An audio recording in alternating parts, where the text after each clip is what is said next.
as I live and breathe. Is this really happening? I am alive, and look at me. I've carjacked my co-host here. Wasn't feeling well last week. Feeling better. I decided, you know what? I'm going to go for a joyride. He won't mind. He's sleeping. Took the keys, went out for a little ride, and look at this. Look at this. We're riding in style here. It's all right. Feels comfortable, right? The seats are heated. We got all the little features here. Got a nice GPS screen over here. Beautiful weather. You can see storming. It's beautiful outside here. It's always fucking raining here on the show. I don't understand what's going on here. But I am back because I couldn't be away from you guys for more than a week. Just wouldn't be right. Super Bowl weekend. Now here we are back on Tuesday nights. Two Titans back in the saddle. I tell you what, man, I could get used to this. I could get used to riding. Now, why I am driving at night with sunglasses on, I don't know. Only douchebags do that. You're not supposed to ride at night with sunglasses on. So let's take these off here. Put these on the side. We're going to have some fun with this show tonight. I may not even bring the car back. I may just continue riding this car and not even get out of the car. I'm just going to keep riding. I don't know where I'm going, but I'm going to keep riding. But we're going to have some fun tonight because it's Tuesday night and you're not watching NXT. There's only one place to be, and that place is right here. So whatever you're drinking, I'm drinking here. Non-alcoholic, of course. We don't want the cops to pull us over. But whatever you're drinking, go ahead and get it ready because tonight, we're back in the saddle on Tuesday nights. We'll see you there. There you go.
What is going on, guys? Thank you so very much for joining us right here on Tuesday night. It is February 11th, 2025.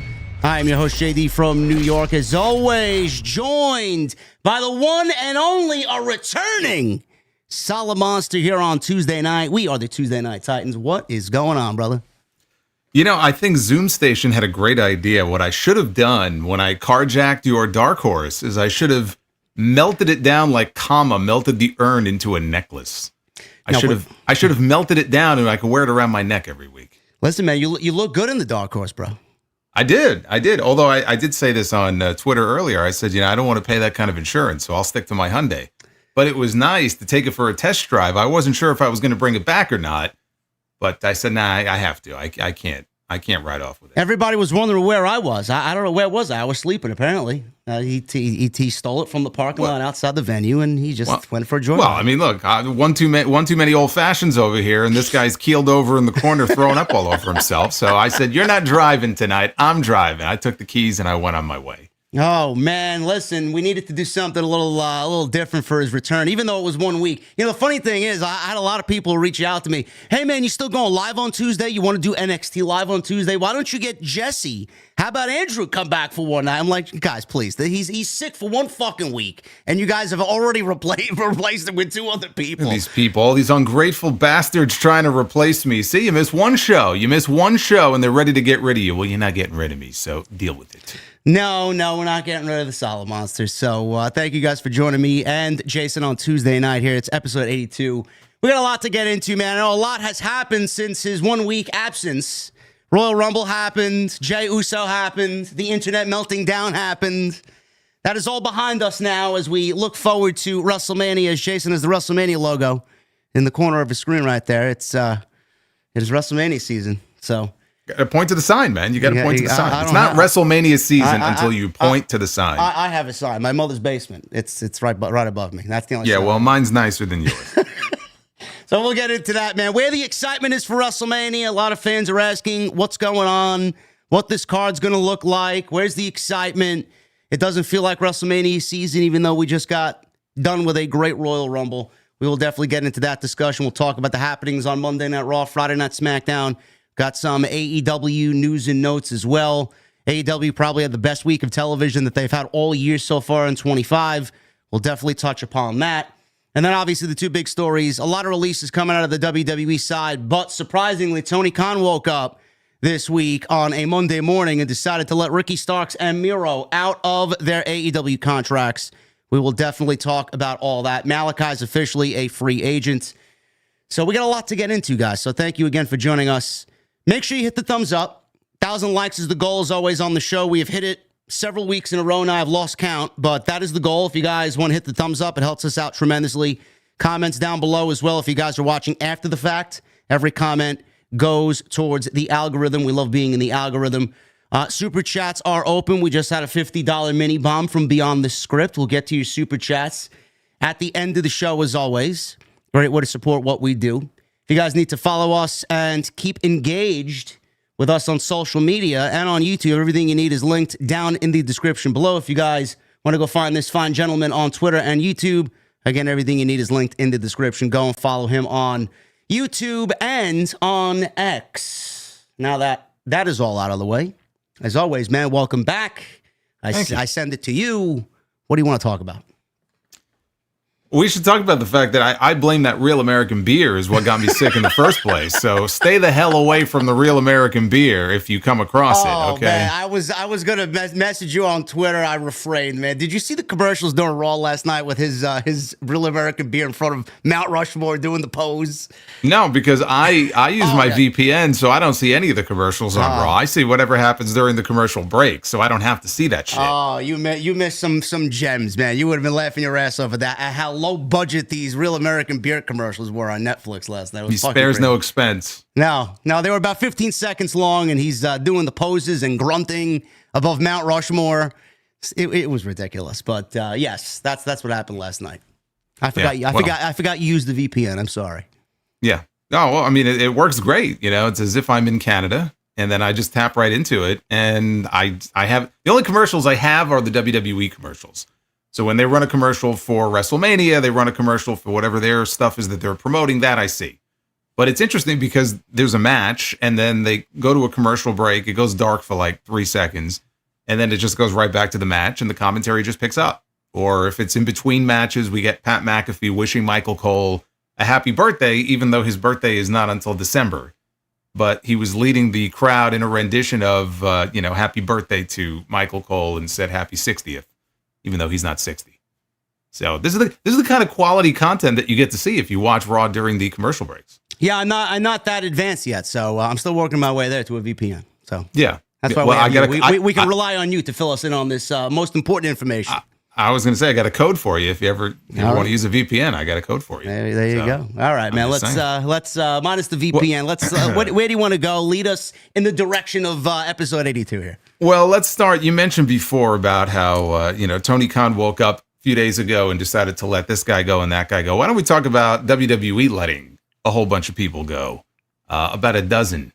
And we could start with the Black Friday. I guess Black Friday led into Black Saturday, so we should probably get into that list of folks. Yeah, it was live during Friday Night SmackDown. It was more interesting than the show itself, as SmackDown has become a big chore to watch on Friday nights at 3 hours. Something needs to be done there. But as far as the releases... Well, it's only temporary.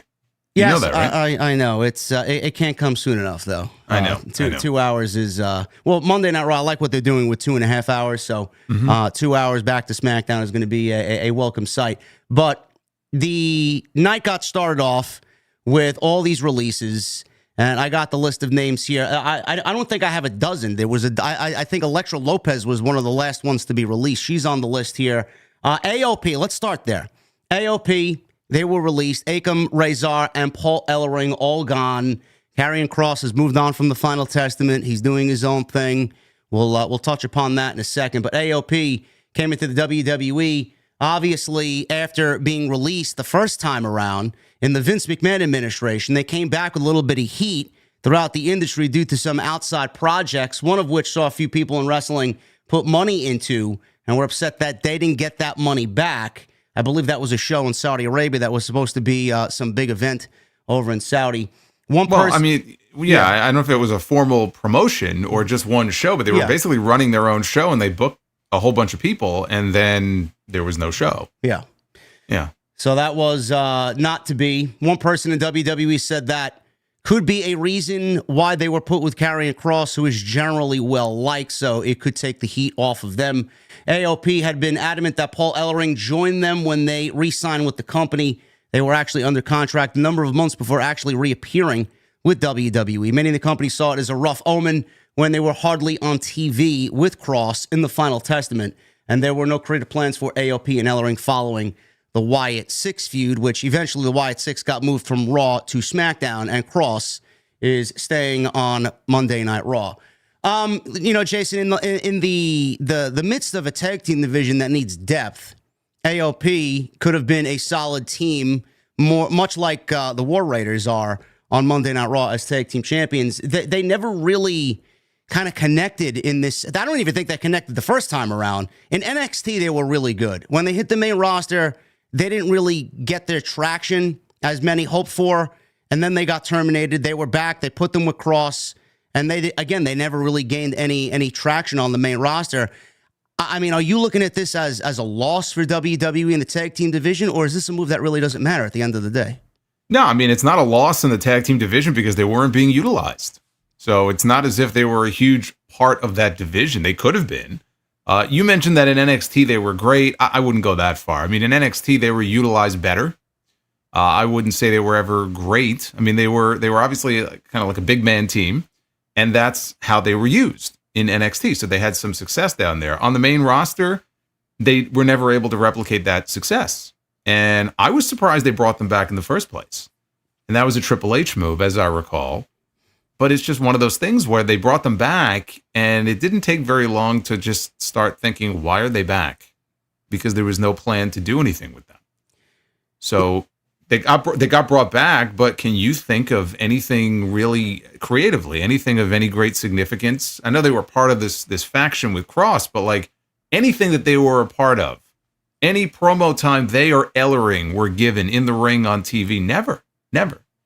So I'm scratching my head as to why they were even brought back in the first place. Yeah, not a single promo or anything in ring. Everything was cut backstage, or it was a pre-recorded vignette. But even Ellering was at one time like a great, wrestling manager. He's been around forever. And you would think, I know he's older now, but you would think, even in NXT, I don't recall him really cutting that many promos. He barely spoke. I think on Raw, he said all of a few words, when he came back after he took the bullet for The Miz and he got the mandible claw from Uncle Howdy. And he came back and he spoke very briefly in a promo, and that was it. And so if you put Paul Ellering with the Authors of Pain and you don't utilize Paul Ellering as a mouthpiece for them, then why are they there? It doesn't make any sense to me. Yeah, it was just a very strange situation. I was going to ask you, I feel like with a lot of the names that were fired when Vince was there because they were, obviously not to his liking, or he had some vendetta against NXT and he wanted just to get rid of all the dead weight that he felt his son-in-law was a part of, or whatever the case may be. Triple H brought all three of these guys back, and it didn't really stop there. He brought Cross back. I was saying, is this potentially, in the first go around, Triple H trying to defy his father-in-law and kind of say, I'm in charge now. I'm bringing back everybody that you fired that was once a part of my promotion that I ran in NXT with the Black and Gold. And now he's looking at it and getting rid of these same men and women that, Vince McMahon at one point or another got rid of as well. Is this potentially being looked at as maybe Vince was right about some of this talent and Triple H is just kind of owning up to the fact that maybe his father-in-law was right about something here? I don't know if he's owning up to that, the fact his father-in-law was right. Is it a case where Vince was right about some of these people? Probably, yeah. And if he brought them back with the idea that I used them before, I had a use for them before, and we can replicate that on the main roster, what I would like to know is why there was no real major attempt made to do that. It's not as if they got some big push and it just kind of fell flat. They just never were really utilized in any meaningful way. So why go through the effort of even re-signing them and bringing them back and then not doing anything with them? To me, that's even worse. Like, it'd be one thing if Vince used somebody and tried to get them over and then gave up on them a little too quickly, but like they tried something, right? And it didn't work. In some of these cases, like, didn't even try. To me, that's even worse. So it's more of an indictment, frankly, on Triple H and the way that he used or didn't use some of these people than anything else. It's just a fail. Yeah, and that's going to be a common theme as we run down the list of talents here. AOP is certainly two of the names on this list that, like Jason said, he didn't really even do anything with them. There was no effort there at all. Final Testament was just thrown together. We talked about the Hurt Business at one point or another being put together to put over Bobby Lashley. This was the same thing. In the same way, not as successful, obviously, with Lashley in the Hurt Business. They were basically put together to put get crossover, and hopefully that is going to happen at some point this year. I do think that he's better off by himself. I do think the work that he's done, even though he's taken a lesser role from an in-ring aspect, I think the body work that he's doing with his facial reactions, his body language, his promos backstage, the stuff that he's doing on social media, I genuinely believe if they give him the ball to run with it and give him some top-tier talent to run with in the ring and develop some nice stories around that, this could be a breakout year for him. Do you think that this is a positive for Karrion Kross now that there is no more Final Testament? I do, because the Final Testament as a faction, I mean, they weren't terribly interesting. The most interesting part of the Final Testament was Karrion Kross. So now he gets to do what he was doing before, but he doesn't have these additional people that aren't really contributing, frankly. And you mentioned social media. He's done a lot of really cool stuff on social media. I'm sure you saw the phone call promo. And so that was well done, but that's not the first time he's done something like that. And my big gripe with the way that he's been used in the past is that we don't get to see that Karrion Kross enough on TV. And I really feel like if we got to see that creative side of him more often, and where he's more expressive and obviously he has more time, he could put a 3-minute promo up on social media. Maybe he doesn't have that long on TV. Only now are we really starting to see shades of that Karrion Kross in these backstage segments. So I do think he'll stand a better chance of getting over and having a breakout year if we can see that side of him more. Then I'm hopeful. But with AOP and Paul Ellering, I mean, they were just kind of there in the background. They weren't really contributing to anything that he was doing. I mean, it made him a leader of a faction. But is it really a positive if you're the leader of a faction that nobody perceives as being much of a threat, right? And they beat the Wyatt Six, and then they just ended up shipping the Wyatt Six off to SmackDown, and we haven't seen them since. Now, supposedly, someone's injured. I don't know who that is. That whole situation was very weird. But outside of that win over the Wyatt Six, this was a group that just didn't do much. So I think he'll be better off on his own. Yeah, I'm looking forward to seeing what he does this year. That creativity certainly should be used more on the main roster. I do agree. Yeah. Sonya Deville was another name, one of the bigger names, obviously, here from the list of people that were released. Her contract was expiring, and she was told she will not be renewed. So with some of the other names on this list that now have a 90-day non-compete because they were just outright released, Sonya was given the heads up that they're not bringing her back. Her contract is expiring, so as soon as that is expired, she can go and do whatever she wants, wherever she wants to work. And that is in a number of weeks, says Sean Ross Sapp of Fightful Select. Sonya Deville, Jason, is another name that it was difficult for her to get any sort of momentum when she came back to the company. I know she had that terrible ordeal with that fucking bizarre weirdo that tried to break into her home, and they shipped him off somewhere, never to be seen again. Hopefully, thank God. I think he's locked up for the next 15 years. What a fucking whack job. So she came back from that. Obviously, she took time for herself in regards to that situation, which was the right thing to do. Scary situation. She came back, and she didn't really have a role when she came back. And then WWE put her with Shayna Baszler and Zoe Stark in Pure Fusion Collective. I know we've as a community have made fun of them and come up with some humorous names. Well, I mean, speaking of factions that have been a fail, case in point, there's another one. It is what it is. But Sonya, I don't know where she even peaked. I think it was the Mandy Rose Otis deal during the empty gymnasium era. That feud was very good. We saw a different side of Sonya, a little bit more visceral, a little bit more intense. Mandy Rose even kind of shed her beauty and just kind of stripped down and just, they wanted to fight. And that's exactly what they did in that whole Otis storyline that got played off at WrestleMania that year at the PC was great stuff, even without an audience.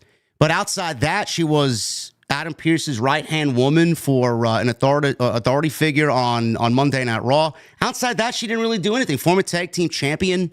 Again, WWE didn't really do much with her. They didn't put much effort into her when she came back. They gave her this group, which ultimately died on night one.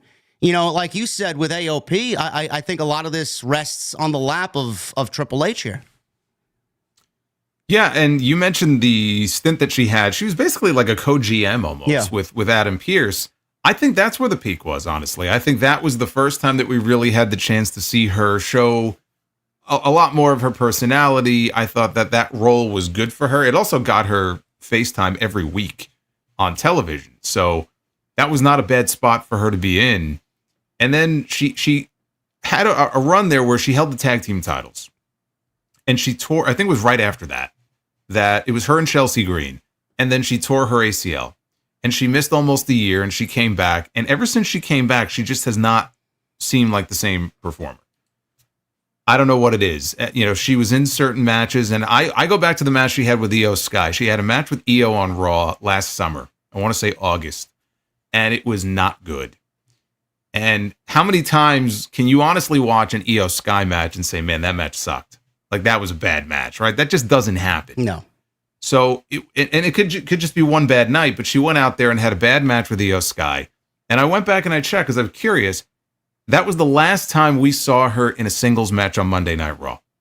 So I think it really, that in many ways was the beginning of the end, because clearly there was a change that occurred at that point where she had the bad match, and the only thing we saw her in when we would see her on TV were tag matches. Not one singles match after that. So she didn't help her cause with that. Now she's gone. I think it's one of those things where I don't know what else you could have done with her. You know what I mean? Like, I don't think you would have just sent her back into the co-authority figure position. We have a GM on Raw. We have a GM on SmackDown. There's no real need for something like that. She could have been in a managerial role more than an in-ring role for Shayna and Zoe. And yeah, she probably could have carried that. But again, it wasn't as if they had her in the ring doing a whole lot of wrestling. So I think it's just one of those things where they outgrew her. And there was just no need. There was no role for her on TV. And so they decided we're gonna let your contract run out, and then you're free and clear to go and do whatever you want. And she'll be one of those people who, if she wants to continue to pursue this, she could work indies, or she could see if there may be interest from some other place. And maybe she can have, a second life for herself as a wrestler and show people something that maybe they didn't see. But there was no obvious role for her in WWE unless they just wanted to continue the PFC stuff, and that just wasn't working. So I'm not really shocked, in all honesty, because we're going to go through a whole bunch of names here. Yep. I was not shocked by any of these names except one. And that was it. A lot of these other names, including Sonya, when I heard the news, it's like, oh, okay. I wasn't surprised because they weren't really being used. And if you're somebody like that who's not really being used, you're always on the bubble.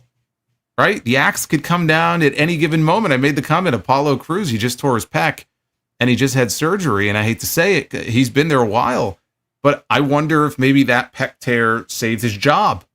Like, would he have been on the list had he not just gotten hurt? Because he's another one who wasn't really being utilized. Only recently did we start to see him on TV. And kind of the cruel irony to it is he had that match with Johnny Gargano right before the Rumble. And he won. But that was the match where he got hurt. And now he's going to be gone for probably 6 to 8 months. But if you're not being utilized, I feel like you're always on the bubble in this company, because at any given moment, they could just get rid of you and swap you out for somebody else. Yeah, that's funny that you mentioned that. I didn't even think about Apollo Crews and the injury. I mean, he's been there for what seemingly feels like forever. And a long time. He hasn't been used in a meaningful way at all since he was with what's Corbin. his name? Yeah, Corbin. Even before that, I was thinking about the Big E feud where he had Babatunde as his Commander bodyguard. Aziz. Yeah, Aziz. Yes. Yeah, there you go. Yeah, that was the last time he had a meaningful role, and that actually worked out pretty decently for him because it got him in a role where he actually showed a little bit more of his ethnicity and his background and his charisma that we didn't really see before that. And then Vince dropped it because he got bored of it. He gets bored of everything. It's like play toys. When he gets tired, he moves on to the next toy and he throws the other toy into the toy chest. But yeah, he was the Intercontinental Champion. He got a WrestleMania match, I think, with Big E at 37, it may have been. So you say what you want about Vince, but that's another example where at least he was being utilized in some way. And under Triple H, where you would think, okay, because I'm pretty sure Triple H is the one who would have brought him in to NXT, right? Because he goes back to what, 2017, maybe? Yeah. 2018. And you would think, okay, well, under Triple H, maybe he'll have new life. Well, here we are, and now he's still there, but is he really in that much of a better position than he was 2 years ago? Not really. No. Cedric Alexander, he was released. He will be a free agent in 90 days. AEW sources tell Fightful that they expect several within AEW to push for his signing so that he could rejoin the Hurt Syndicate. Now, I see this absolutely happening. I mean, like, the day is fucking new tomorrow. I see this happening in about, 86 days, 85 days, whatever it is. Cedric Alexander, he was a great story to begin his WWE run. I know you and I have talked about it at the time extensively. I still go back and watch it from time to time just to get the feeling of the whole environment that was the Cruiserweight Classic. His match with Kota Ibushi, his entire performance in that tournament was fucking great. To a point where he was walking up the aisleway and the fans were chanting for Triple H to come on out and sign Cedric Alexander that night. That's how great of a performance he put on in that tournament. The whole vibe of that tournament with Miro and Bryan on the call. Such a great fucking piece of business that was. Obviously he had 205 Live. He built that brand with Ali and Buddy Matthews and, a couple of other guys. Enzo was there and Pac was there. after that, Jason, it was, the Hurt Business deal. That looked to be promising. As soon as Bobby Lashley got what he wanted out of that, or what Vince got out of Bobby Lashley, Hurt Business was dead. He never pushed Shelton and Cedric as a tag team. They faded away. They broke up. They tried to get back together. There was teases of a reunion. Nothing ever came to fruition. They moved him back down to NXT, maybe to do something down there. I mean, the men's side on NXT's Tuesday night show was terrible. So I even said, I don't know how you can't find a spot for him, but they felt like the best thing to do was cut him. And I honestly think at the end of all this is probably the best move for him, because he's going to go join his buddies again, and he's going to be in a much better position on day one than he was in the last 5 years of WWE. So I think this is a good move for him. Yeah, I mean, look, it's never a good thing for people to lose their jobs, but if you look at someone like him and the talent that he has, and you say, okay, is he happy in the role that he's in? I'm sure there's a very big part of him that felt very unfulfilled, because he knows he's capable of doing more, and he wasn't being used to the maximum potential that he has. And it just so happens, it's very the timing is very fortuitous for him, because you have the Hurt Syndicate running roughshod in AEW, right? They just won the tag team titles. They're going out there getting these big reactions every week, and the band is back together, all but one. And now he's going to be a free agent in about 85 days or so. And there's already murmurs and reports that, there's probably going to be people, if they haven't already, going to bat for him with management in AEW. And I think we know who those people are who would be going to bat for him. Unless Tony Khan has something against him, or if there are still ill feelings stemming from Big Swole's departure from the company. Because Big Swole and Cedric, right, they're married. She had a very infamous, maybe is the way to put it, I don't know, very a very public, but also very acrimonious, I guess, split or departure. I remember when that whole thing broke. It was New Year's Eve, and Rampage was on that night, and the tweets were going back and forth, and it was a whole big controversy. But as I recall, she was pointing out certain things about the way the company was run, and she wasn't necessarily wrong in what she was saying. And then Tony goes on social media and says, I didn't bring Big Swole back because I didn't think she was a good wrestler. Yeah. Just a little bit of hostility maybe behind that tweet when it went out. Not the smartest thing maybe for him to say. So I don't know if that is something that would prevent him or hold him back from wanting to go work there. My guess is no. And that if the interest is there, he will end up as part of the Hurt Syndicate, because one thing really shouldn't have anything to do with the other, unless he really just doesn't want to work there. I see the same thing you see. I think that he'll end up with his friends, and I think that the Hurt Business will officially be back together, and that's going to be the best possible spot for him. Listen, this is going to happen for one reason and one reason only. Have you guys in the chat? I know I used to do it. I still do it now at fucking 43 years old, however old I am now. I got fucking Pokemon cards on the goddamn living room table. It's like collecting, a set of cards, or in this case, a set of action figures, and he's missing one action figure to complete the set. You don't think he's going to go out and spend the money to complete the fucking set for his action figures? Of course he is. It's like you're missing that one card that you got for the set, and you can't complete the set without this one card. He's going to go out and do it. He's like a Funko. Yeah, like a Funko. Yeah, that one rare missing Funko to complete the collection. I got to have it. Of course, that's what's going to happen. Okay. This is what we're dealing with. But it's a good move, and it's a good move for Cedric. It's a good move for the Hurt Syndicate. It's going to make them stronger. They are, I would say, at this point in time, the most popular act in the company. So why not and just enhance that and make them bigger and run with something that obviously is working. So if you can add to that, I think that's going to be a good move. Yeah, the other aspect to it also is, right now, Bobby Lashley and Shelton Benjamin are the tag team champions. Bobby Lashley, though, I think the real value in him is not as a tag team wrestler. Yeah. It's as a single star. And so if Cedric comes in and you want to have that tag team element to the group, it really should be Shelton and Cedric, and then Lashley could be the one, going out having that monster singles run. So it just makes sense. I absolutely agree. I feel like the tag team division would benefit more with Cedric and Shelton as champions. I think the matches would be better. I think they flow better as a tag team. They're more of a tag team dynamic. Bobby Lashley, he needs to be in the ring with Moxley and MJF and Paige and Ospreay, those types of guys. Yeah, that's a great point. Yeah. Mm-hmm. Cedric, he's one of the names. Blair Davenport she was released. Again, I've seen a lot of outrage on social media with this one, but again, like Jason said, a lot of these names aren't really surprising. This is the one that surprised me. I said there was one name that surprised me. This is it.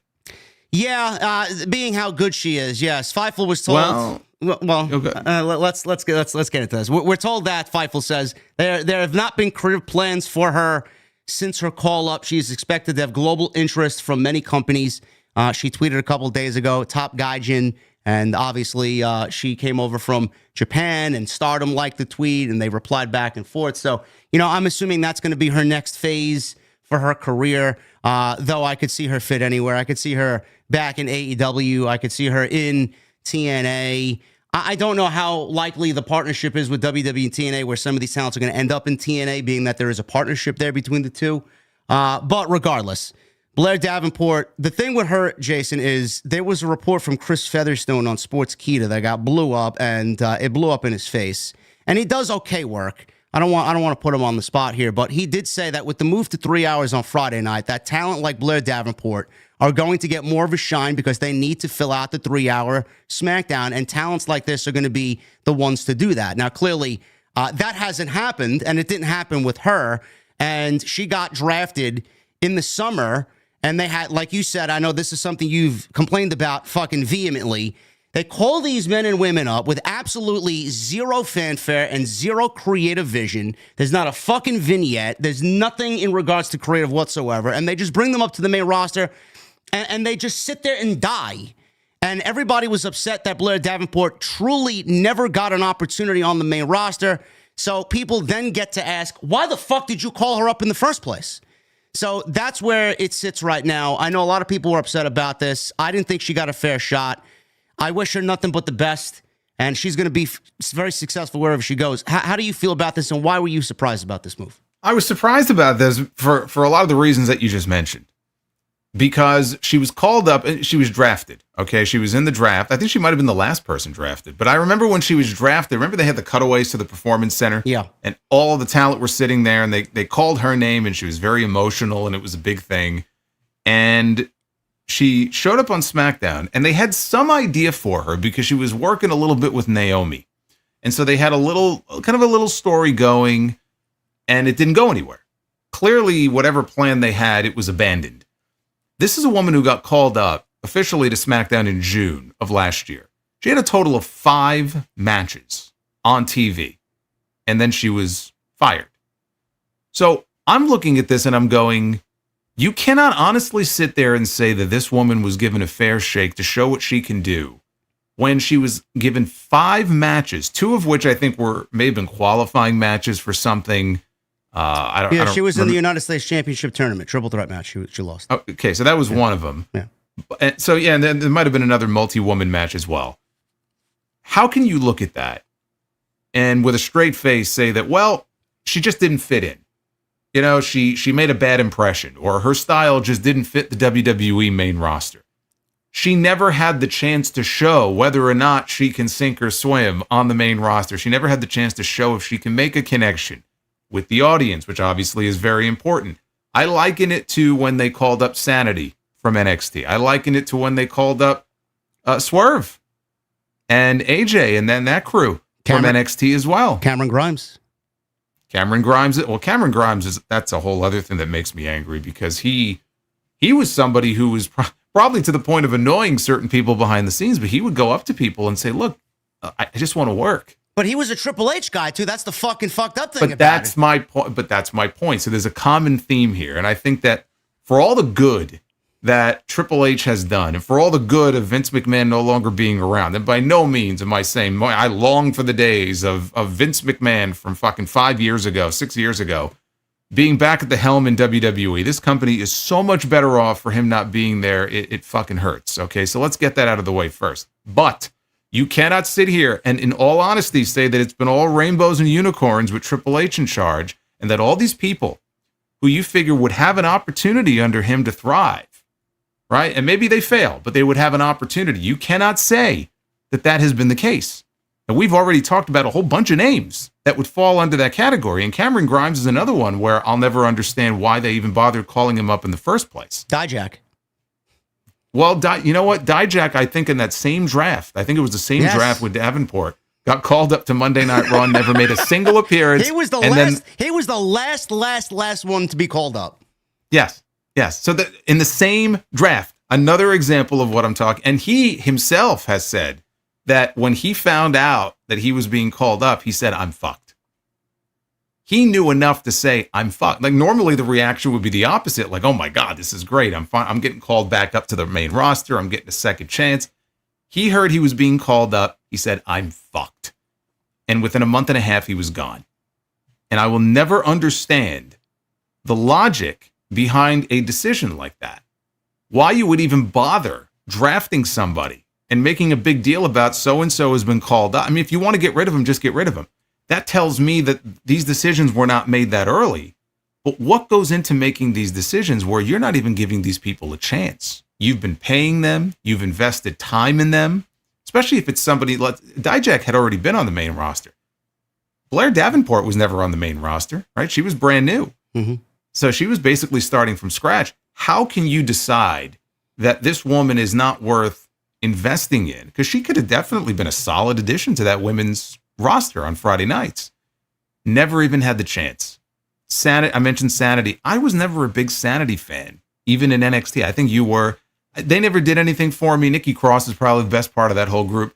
But you know what? They deserved a chance. They never got one. And to me, that's bullshit, because through no fault of their own, you're basically cutting off their legs. They never even had the chance to walk. It's just bullshit. And I feel sorry for people like that, because it's not as if they tried and they failed. Well, listen, this is clearly a business. Yeah, obviously there's money coming in, there's money going out. They got a whole fucking plethora of talent in the PC, the WWID program. I mean, they got more talent than they know what to do with. But what is the determining factor here to get rid of the names that we just mentioned and the names that you talked about, Blair Davenport, Cameron Grimes, Dijak? You would think that if you're a pro wrestling promoter, you would kill to have the talent such as Cameron Grimes and Dijak. And you and I just called a match with Dijak in Chicago with Mike Santana. We know what he's capable of even before that match. We've seen it up close and personal, fortunately. And I just don't really understand how you look at talent like that and then can't find a spot for them on TV. Obviously, like I said, it's a budgetary reason, but is it also an age reason? Are they going younger? What is the reason that once upon a time, all these names were Triple H soldiers in NXT, and then all of a sudden they make the main roster? I don't want to hear. He doesn't even realize that they exist anymore. I don't want to hear nonsense about budgetary reasons. Okay, when they're coming out there and basically kissing their own ass every week when they set a new gate record, and they're talking, they can't shut up about all the new records and all the great business they're doing. The stock, by the way, is $172 a share. Okay, so I don't want to hear any of this stuff about budgetary reasons. As far as just to go back to Cameron Grimes for a second, he's someone who in NXT, right? Like from like a sports entertainment perspective, we're not just talking about great wrestlers, right? There's tons of great wrestlers. We know that in WWE, it's about more than what you can do bell to bell. And in NXT, he thrived, right? He played that character. He played multiple characters, but he played that character where he hit the lottery, and they did those funny vignettes with him, and they had that great storyline with him and LA Knight, which is a great story. He was dealing in crypto, yeah. He got in long before a lot of other people did, and he got burned like a lot of people do. But him and LA Knight, and then DiBiase and the $1 Million Belt, but like they crafted what ended up being a pretty damn good story. You could have utilized him in so many ways. Like he could have been a solid addition to that mid card, but I could have seen him as somebody who, after a while, the fans kind of look at him as a sympathetic figure and get behind him, like organically. He could have been that kind of person on the roster, but we'll never know, because he never got the chance, and it just killed him on the inside when he would show up every week and just sit in the back and be the security guard for catering, basically, because they didn't have anything for him. Yeah, listen, Triple H, he's done a lot of good, but some of these decisions, I mean, who else are you going to blame?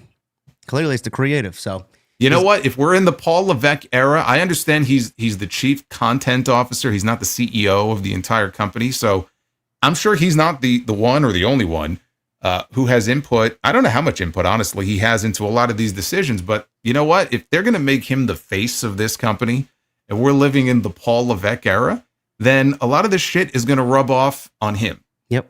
And he's going to be the face of it, right? Fairly or unfairly. he's going to be the face of it, just like Vince was. Yeah. Although Vince wasn't just the chief content off. Vince was everything. I mean, that was a little bit different, right? Because he was the chairman and the CEO and the head of creative. And I'm God, pal. Yeah, you could blame him for everything, and it was well deserved. But in this case, yeah, he does deserve at least part of the blame. Absolutely, he doesn't escape blame.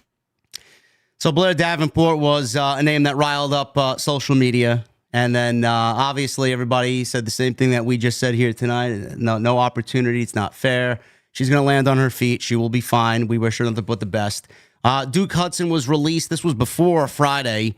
He gets added to the list of names that they did release overall. He's no longer with the company. Fightful said that the move actually happened in January.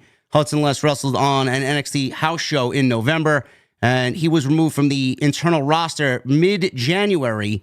No reason was given, and they are continuing to look into the situation. Chase U is, I don't know what happened to Chase U. I don't even think Chase U is a gimmick and a group that would find success on the main roster, maybe for a little bit, but I don't think it's a long-term deal. So it was perfect for NXT. Yeah. And I'm not really sure why they disbanded it, because he went through a few different gimmicks before settling on the one that actually worked for him. And the one that worked for him was being a part of Chase U, and then they disbanded it. And it just felt to me like all they did after that was feed those guys to Ridge Holland as they were prepping him. Yeah, think about that. As they were prepping him for an NXT championship match with Trick Williams. And then they just didn't have anything for a lot of those guys. You know how many times I hear, JD, you got to move Tuesday Night Titans to Thursday, man. We got to watch NXT. You're like, what, for Ridge Holland? Fuck out of here, man. Yeah. No way. Yeah, that's not happening. But no. But yeah, Duke Hudson, I saw that video that he posted where he was basically interviewing himself. It was like a split screen almost, but he was interviewing himself. And I don't know if that's going to be part of a regular series, but I thought it was entertaining. So I could see him being somebody who will catch on if he puts out more stuff like that on social media. I don't know what his plans are, but again, I think he'll do well for himself if he wants to, work independently, and there may be somebody who has an interest in picking him up. But I think once they disbanded Chase U, that pretty much doomed him. I am curious why he was the only one. It was weird. It wasn't like a mass wave of NXT releases like we have with WWE. It was just him. So was that just the case? Is that the way it's going to be from now on, where they will simply get rid of people here and there that they really just don't have a use for right now? Or was there something else involved that we're not aware of? I don't know. It could be. He's got a great look. He's got the right size. You didn't like the poker. You didn't like the poker gimmick, huh? Not a fan. No. Not a fan of the gambling. I may be the only one that actually enjoyed that gimmick, man. I think you may be. Yeah, I think you may be. I don't look at that gimmick and say and see money. Right? He may have been playing games for money, but I didn't see money long term in that gimmick. So I'll be honest with you, though. I don't see something like Tony D'Angelo. I don't see that gimmick in the long run. I do. Okay, well, I don't. I don't see that having long-term legs on the main roster. Okay, I've said that before, and I think he does great at that role. He's kind of got that down to a science, but like Chase U, I think you might get a little bit of mileage out of it if he gets called up one day, but long-term, I don't see that as something that's going to be world champion material. I don't see it. You don't see Tony D'Angelo throwing somebody over into the East River over on Monday Night Raw? No? I don't, and don't even lapse into the accent. It just doesn't suit you. Doesn't suit you. Oh, no, man, I don't see that. I like Tony D, man. Hopefully that's not the case. Okay. But yeah, Duke Hudson's not with the company anymore. Elektra Lopez, no longer with the company. She was a part of Legado del Fantasma. This was more of a low-key release. I didn't even find this out until maybe 12 hours ago. She was released. Lopez was signed by WWE in 21, debuting in NXT, joining up with Legado del Fantasma. She was the manager of the group on the main roster, and she embarked on a singles run that eventually ended in her being called up and joining the rest of the gang on NXT. And she spent the next year making sporadic appearances. She didn't really wrestle, and she was just a valet of sorts for Santos Escobar. So the only thing I remember of Elektra Lopez was when Legado got called up to the main roster, Jason, and then they had Elektra Lopez wrestle B-Fab in in a no DQ match on NXT. I'm like, this is going to be bad, and it well, ended up being bad. It was. I think it was a mistake to call her up as early as they did. Yeah. If the only goal was to have her in a managerial role, then all right, whatever. But they clearly, I think they wanted her to. The idea was that she would wrestle, and I just felt like she's one of these people who would benefit from spending more time down in NXT. So, but they had a need, they had a role for her at that time, and they called her up. And I think in the long run, looking back, it was a mistake. I thought it was a mistake at the time, and obviously she is no longer there. I wonder how they're going to play that out on television and give us a reason why she's not there anymore. But I think they'll just ignore it. Yeah, probably. I don't even think it'll be brought up. Other names here. Isla Dawn is out. She is released. She said on Instagram, "Here for a good time, not for a long time. See you in 90." So she announced that she was released from the company on Instagram via her IG stories. Dawn's release breaks up the Unholy Union tag team alongside Alba Fire. Now, Alba Fire is still with the company. They did not release Alba Fire. The two women were former tag team champions in WWE, unless Alba is a part of another wave of releases that we don't see coming. I don't know what's going to happen here, but... you know what I'm wondering, though? There was a report from Fightful, I believe, that there was, and it might have been with Blair, that there was talk about potentially involving her in or with Chelsea Green and Piper Niven. You remember from SmackDown on Friday night, there was a backstage segment where a bunch of women came up to Chelsea, basically, challenging her or saying, "I'm coming after you and your U.S. title." It was Michin and B-Fab and then Zelina Vega. And then Chelsea made a comment to Piper about how, we need a bigger security team. And I'm pretty sure it was Blair. The report was that there was talk of maybe adding her to that group. And it seemed, based on what Chelsea said there, like maybe they were or they are thinking about adding somebody. Obviously, it won't be her. Maybe that could be a role for Alba because she just lost her tag team partner. And yeah, if I'm her, I'm probably a little worried right now. But I'm wondering if maybe they slide someone like her in there and add her to that little group with Chelsea and Piper. That could work. I mean, Chelsea is very over, so hopefully that would... kind of bleed onto Alba Fire, who could use as much as that as she could get. I like the idea. I just want some stories coming out of that mid-card for both of those singles championships that they have not done anything with yet, but we'll wait and see what happens there. But yeah, Alba Fire is still with the company. Isla Dawn is no longer with the company. Where does she go, Jason? Do you think she ends up in AEW? Do you think she ends up in TNA? Yeah, obviously, everybody finds her to be, again, underutilized and someone that they could see get over. She's obviously a beautiful woman. She's very good in the ring. I could see her thriving elsewhere. Where do you think she's going to end up?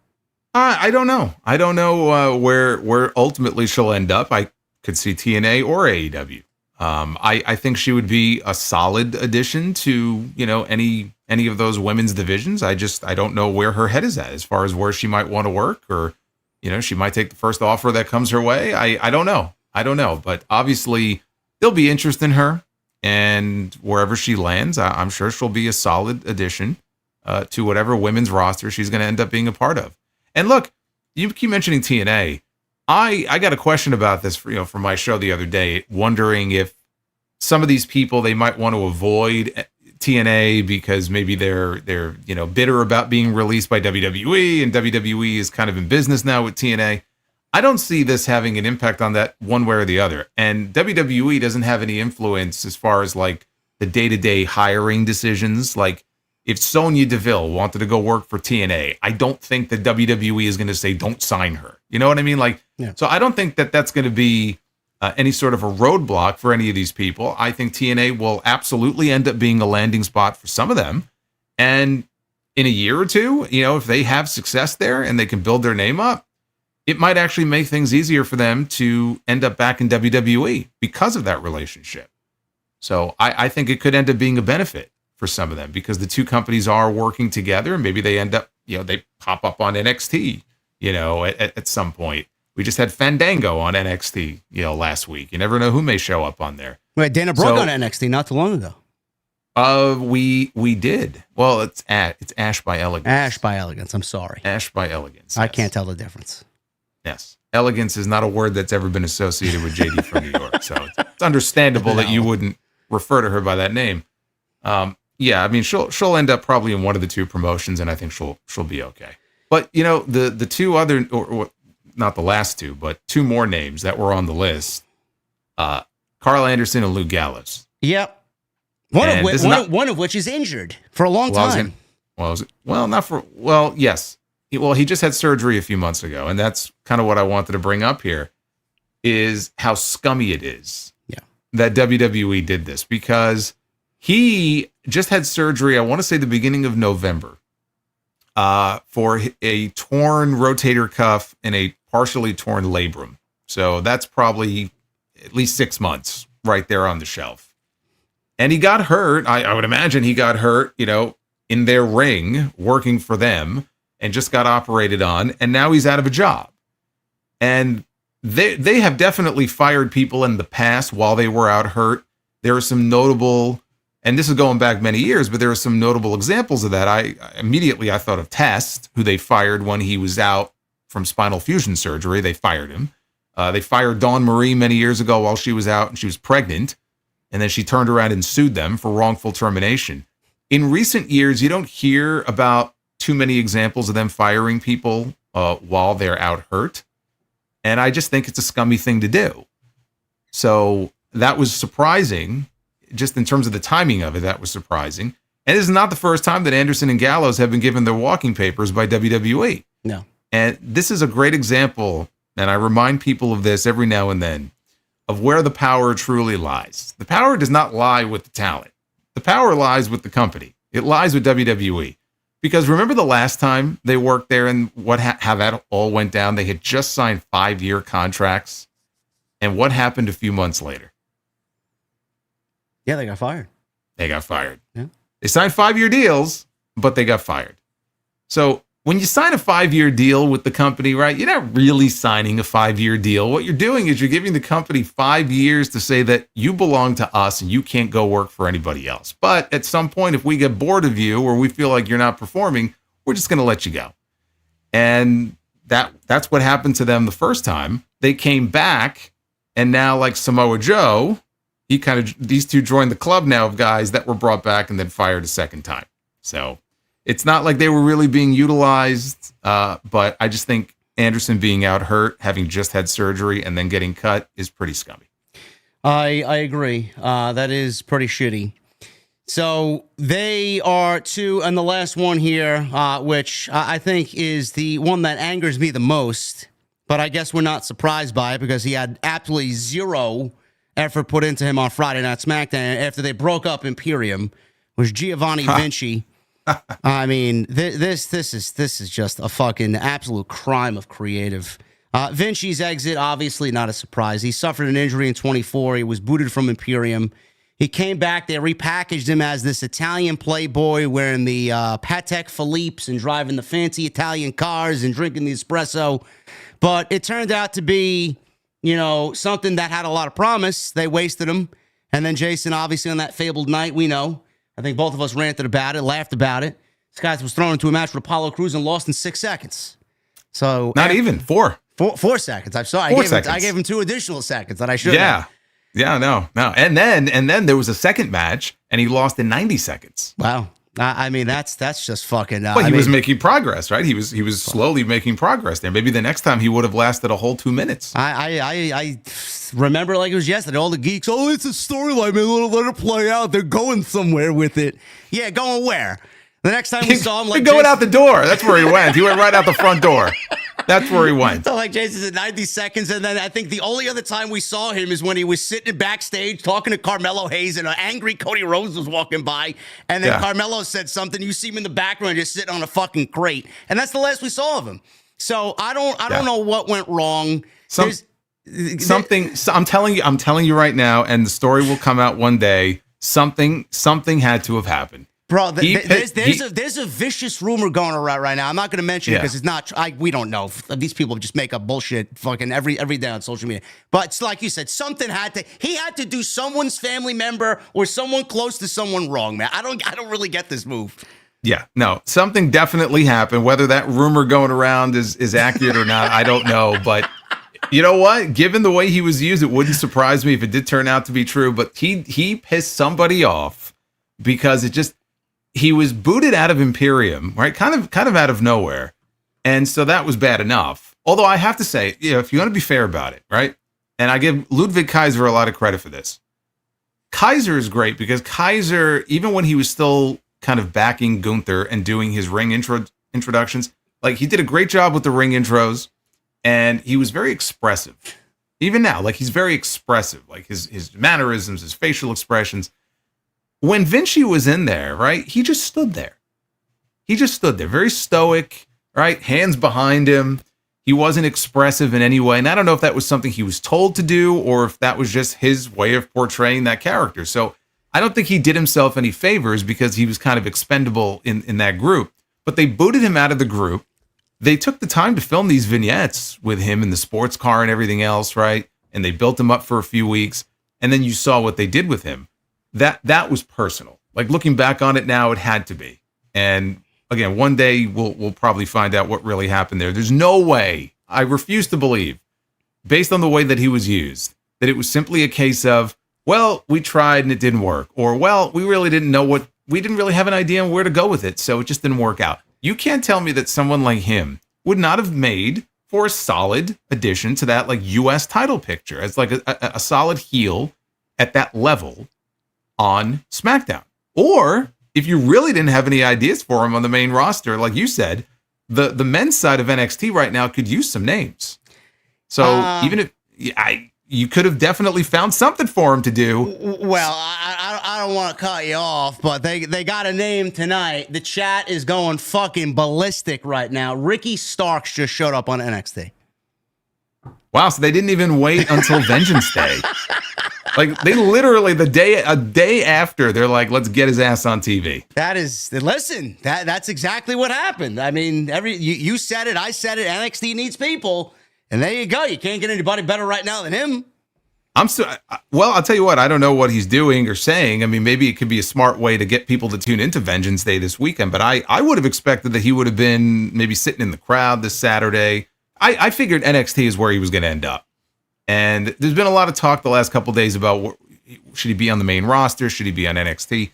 NXT could use someone like him right now. And honestly, I think it's the best place for him because in NXT, he could be champion, right? NXT, he's going to be like Ethan Page. When Ethan Page came in, right? It was the best thing for him because he was the top dog. That's how they booked him.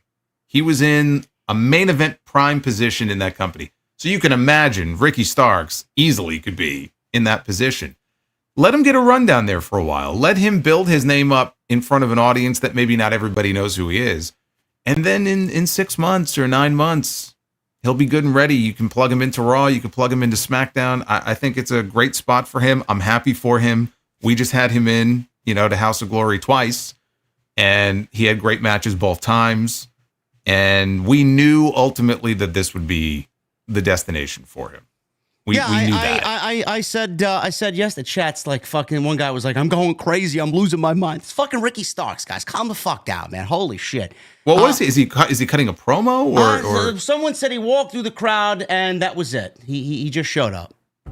Well, we'll watch it after the fact. We got a job to do here. We'll watch it after the fact. It's not like we didn't call this like fucking 48 hours ago. Yeah, I mean, look, everybody knew this is where he was going to end up. I just didn't expect that it would be this quick. No, this is like, Rick Rude walking out on one night and showing up on Nitro. Actually, it was the same night. He was on Raw and Nitro on the same night. So that's a little bit different. I said Ricky, to me is main roster ready. But again, WWE does things differently than everybody else. I even said, Jason, I mean, I think WWE would probably call up Boba Femi before they do Ricky Starks. So why not replace one with the other? He's main roster ready, but that's different than saying that the main roster is the best place for him to start. Yeah. Right? Because especially now, like we're heading into WrestleMania, and this goes to any of the other names that we're going to be talking about that have gotten their release or are now officially free agents. People are talking about Malakai and other people. Like, we're heading into WrestleMania. Traditionally, this is like the worst time to call somebody new up. Now, it's a little bit different. You got a Cody Rhodes coming into the company or something, a big name. then that's fine. But it might be better in some cases to wait until right after WrestleMania, or it might be better in the case of a Ricky to have him on NXT, because there might not be a great spot for him on the main roster. And I don't want him to go to the main roster and end up, kind of floundering, because it takes them a while to come up with something for him to do. Let him get a top guy run. He's not getting the top guy run on Raw right now. No. He's not getting the top guy run on SmackDown right now. Not when the Bloodline is running roughshod. In NXT, he'll get a top guy run. And I think that'll be a good thing for him. This is a great move. And no, guys, I'm not moving TNT to Thursday because Ricky Starks showed up tonight on NXT. Give me a break. Going back to Vinci, I agree, Jason. I mean, how they can't find a slot for him for a U.S. title, for an intercontinental title. I mean, that's just... It's fucking criminal. Something man. I happened. really don't. I'm telling you something. You need to tell me you guys watched this man perform in the Cruiserweight Classic. You guys watched him perform on NXT when they did his Italian gimmick down there. Then they moved him up to the main roster, and you saw him perform there. The guy could fucking work. I don't know. Yeah. I don't know. Yep. No, he could definitely work. Yeah. Again, character-wise, very bland. You got to call a spade a spade. I mean, it's not like he was this dynamic performer from all angles. I mean, I'm sure, but then again, we never really had the chance to find out, right? Yeah. How much charisma, how much personality he could really show. This felt personal, like something went awry behind the scenes. It's the only thing that makes sense to me. Of all these cuts, that's the one that I'm like, okay, something happened there. We'll find out one day what it was. Now, just to add one more piece of news here on top of the releases, Fightful did add that those within NXT Fightful spoke to believe that the releases here from WWE are tied into a new batch of call-ups being brought into the main roster in 2025. It's unclear when the main roster call-ups will happen and who will be called up. Is this... I know, Jason, you mentioned that it's fucking laughable, the fact that they're making more money than God right now, and they want to cite budgetary reasons.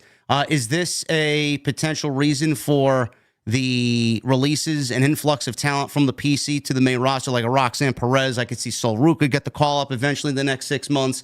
Obafemi, I mentioned, Trick Williams. Is it a situation where they are about to replace all of these talents that they weren't using with much younger talents that they are paying less to fill those spots on the main roster? Sure. Yeah, absolutely. I mean, they're going to have to replace some of these people anyway. Because you're going to need bodies, especially as long as these shows are still like 3 hours on Friday. Raw is not quite 3 hours, but you still got 2.5 on Monday, 3 on Friday.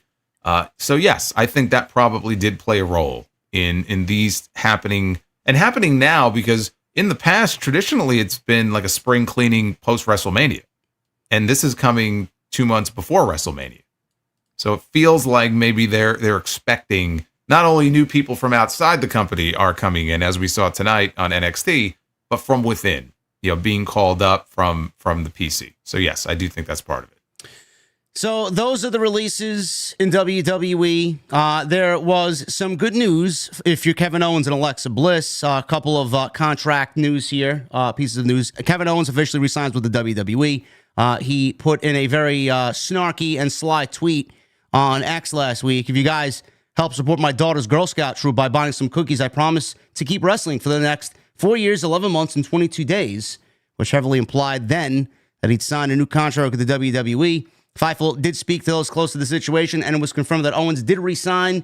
The new deal actually kicked off the day of the Rumble, and he is now signed for 5 more years. Owens, I know there was an interest from AEW, great interest from AEW to bring in Kevin Steen, who obviously will stay with the WWE for the rest of his career. I mean, this is a great move. I don't think anybody's looking at this and saying, oh, man, he should have went to AEW. I mean, he's doing some of the best work of his entire career right now. I mean, you know what? There are people who are very upset that they won't put a title on him, like a world title on him. Even though, if like in some ways, he was carrying that winged eagle around, and yes, he wasn't the world champion, but like he's coming off of the top feud in the company with Cody Rhodes. But I can understand if you're a Kevin Owens fan and he's put the work in and he's always like whatever they need him to do, he's always knocking it out of the park. Why won't they give him a proper run? It's been, I mean, my God, how many years since he's been Universal Champion? Probably what, at this point, 7 years? Yeah. Right? Something like that. I do think that he'll get a run. I think he'll get a run at some point with one of the world titles, but it's not just about that. Like he's been involved, he's main evented a couple of WrestleManias in the last few years. And he's been involved in the top mix with some of the top names over the past year, Randy Orton, Cody Rhodes, the Bloodline. So he's in a good spot. It's not as if they've pushed him all the way down the card. And clearly he's happy enough, because if he wanted to go to AEW, he would have gone the last time. Okay, the last contract he signed, there was a lot of talk about him maybe joining the Bucks, his good buddies, and going over to AEW, and he opted to stay. Same thing with AJ Styles. There was talk about AJ the last time his contract was up. Oh, he might go to AEW. And ultimately, he stayed with WWE because they're content and they feel like they're being paid well, and they're being, for the most part, featured in a way that they clearly are happy with. If they were not happy, they would at least test the free agent waters. They're not even doing that. They're just re-signing. Yeah, I mean, there's a lot of reasons besides the money. I mean, look at how many house shows WWE's cut down on. Now, AEW doesn't have any house shows, and they just do weekly TV tapings every week. But I mean, significantly cut down. It's less on their body. They get more time home with their families. I mean, this is a different fucking environment in the current landscape of WWE. It's a much more attractive, option for those that are currently there, and for those who may be interested in jumping ship where they were afraid 4 or 5 years ago. So I don't blame him at all. I think it's a great move. He's one of the best storytellers that they got. I'm sure he's a fucking locker room leader next to Roman Reigns and guys like that. So, I mean, paying him whatever he's making, I mean, it's absolutely worth every penny, in my honest opinion. Yeah, absolutely. Alexa Bliss also signed the new deal. She is with the company for the foreseeable future as well. She missed the last 2 years, obviously out with maternity leave, and the company had looked to bring her back. She did show up in the Royal Rumble, got one of the biggest pops, if not the biggest pop of the entire night in the Women's Rumble. Shotzi was supposed to be in the Rumble. They removed Shotzi and put Alexa Bliss in her spot. The talent involved in the Rumble match were not aware that Bliss would be in the Rumble until she arrived on that Saturday afternoon. WWE prepared merchandise for her eventual return a number of weeks ago, and she was also coming up with creative plans for her. Bliss had been under a long-term deal previously, which had been extended due to absences. WWE sources claim that Bliss and her reps wanted a new deal, and while they wanted her to work on the deal that she had previously, as they paid for her during her leave, they went on to say even if a new deal wasn't reached, there would have been some time remaining on the previous contract. And then as far as the merchandise, she came out with Lily the Doll. She got new T-shirts. Merchandise ended up selling very well Royal Rumble weekend, and she is in the chamber, so she's factored right into the thick of things in the women's division going into WrestleMania. I think having her back, Jason, I don't know what type of impact she's going to make over the spring and summer months, but if the reaction is anything to go by, A, she was missed, and B, she's a big enough name where it makes the overall women's division that much better as far as her name value and her presence. She got one of the biggest reactions of anybody on that show at the Rumble. And part of it was the surprise factor. There were people who genuinely just did not think she was going to be there. But she was gone for 2 years. It's a long time. My heart sank a little bit when I saw the doll because I was hopeful that we were past that. But I guess they sell so many of those freaking things. They want to continue. I mean, they had that stuff up like immediately on WWE Shop, like when Penta debuted. His merch was up before he even debuted on TV, right? It's all about moving merch. And clearly they have sold a lot of those Lily dolls. I remember I was in Tampa a year ago for the Rumble, and they had the WWE store set up, and I go in there, and they had Lily dolls. And she had been out for a year at that point, and they still were selling these fucking dolls. So, yeah, she makes that company a lot of money, probably in merch sales alone. I'm certain that she will be tied in, and we saw glitches on screen on Friday. They're going to be doing something with her and the Wyatt Six. They're both on the same show now. Yeah. I think that's why she's on SmackDown. They moved the Wyatts over there. I think she's going to be involved with them in some way. I don't know what she'll be doing at WrestleMania. I don't know what her first real program is going to be. She's in the chamber, so maybe they'll kind of spin something off from something that happens in that match. But yeah, no, she's a big name to get back in that women's division at the same time that they got Charlotte Flair back as well. Obviously a big name. So both of them give that women's division at least a boost with two big names that they have not had in quite some time. Yeah, I'm looking forward to seeing what they do with her. The Wyatt Six and Alexa Bliss vibe and the whole integrating her into the Wyatt lore was entertaining and rich in story. To me, I don't know where they're going to pick up after everything had happened and Bray's no longer with us, but I was hoping that they would move on from that and just give her goddess gimmick back. That's where I figured she fit in best, but apparently they have other ideas. And now the Wyatt Six are off TV because of an injury. I don't really believe that to be the case because, I mean, they're a group of 6. You're going to keep the whole group off of TV for an injury of one? Well, I mean, if Bo Dallas is the one who's hurt, he's the ringleader.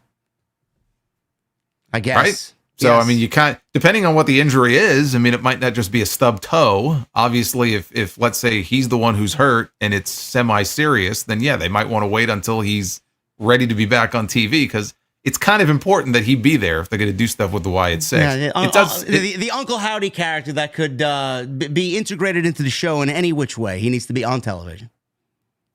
Well, I don't know what their plans are for the Wyatt Six. Maybe they got a great plan and they need him healthy and they're going to wait. I don't know. But obviously a lot of their momentum has been stalled because even pre-injury, when they were still on Raw, we saw them once every, 4 months? Something like that, yeah. I mean, look, I understand wanting to keep, and I even said, like, you got to keep them special. They don't need to be on TV every week. I didn't know they were going to take it so literally and never put them on TV. Like, there has to be a happy medium where they're not overexposed, but they have to be exposed. Like they just weren't being used. So they have to find that happy medium between the two. They got that Brock Lesnar deal, man. Better than a Brock Lesnar deal almost, you know? Hey, you know what? If you can get that deal, more power to you. I know. That's the Roman Reigns deal.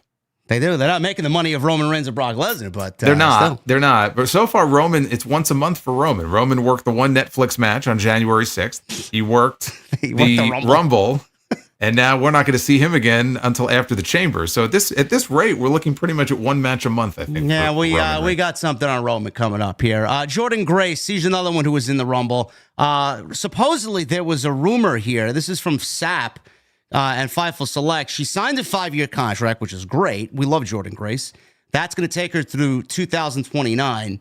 The plan, though, is for her to go to NXT for the time being, with the expectation that she won't be there long before going to the main roster. Now, Grace is reportedly under a main roster level deal, and the belief is that she won't be debuting for NXT.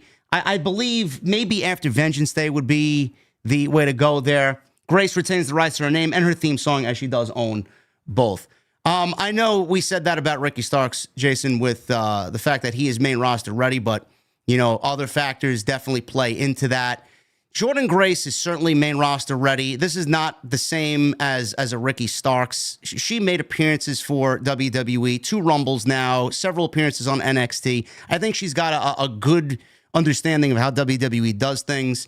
She's obviously coming over from TNA. She led that division for many years. They do have a TV deal on Access TV, so it's not like she hasn't been on television, but WWE does things a little bit differently.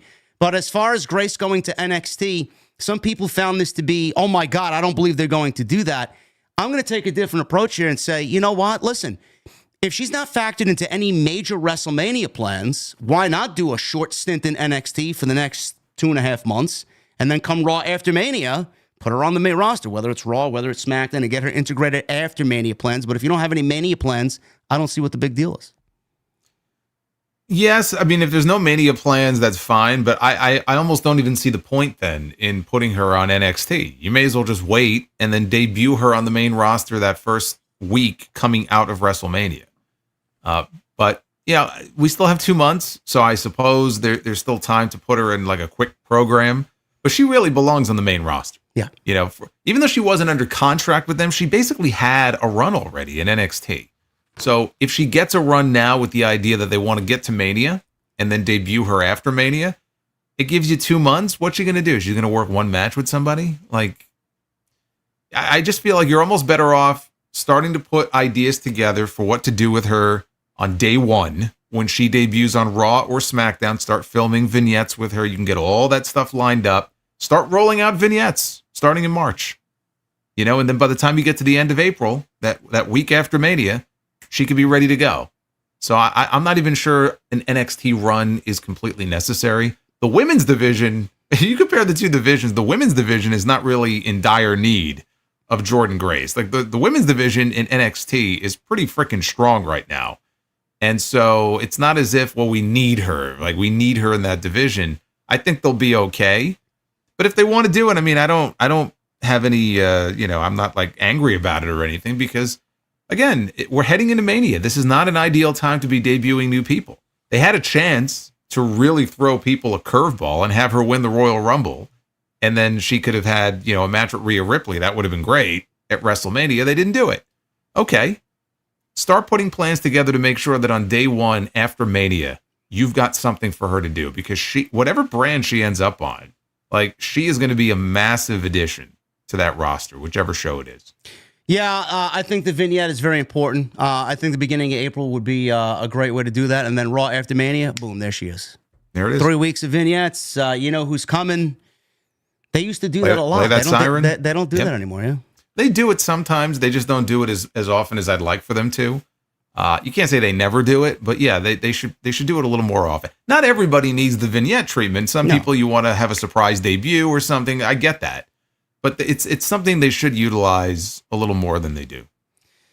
Sticking with NXT, there's a couple of minor news and notes here. NXT may be going on the road a little bit more often. There was an announcement today that NXT Roadblock is going to be at the theater at Madison Square Garden. This is March 11th episode of NXT taking place at the MSG Theater. That has been confirmed in an official press release. So that's pretty fucking cool. I've never been to the theater at MSG, but that's coming on March 11th, which now has opened up the discussion, Jason, about NXT possibly going out on the road a little bit more often. I know you and I covered that Philly show at the ECW Arena, which was a fucking mistake, man. What a terrible show that was. I regretted watching the show and then even coming on here live to review it, which spawned the conversation of these types of shows are cool, and going into these venues to give the show a different look is fucking great. They did one in St. Louis. They did one in Atlanta.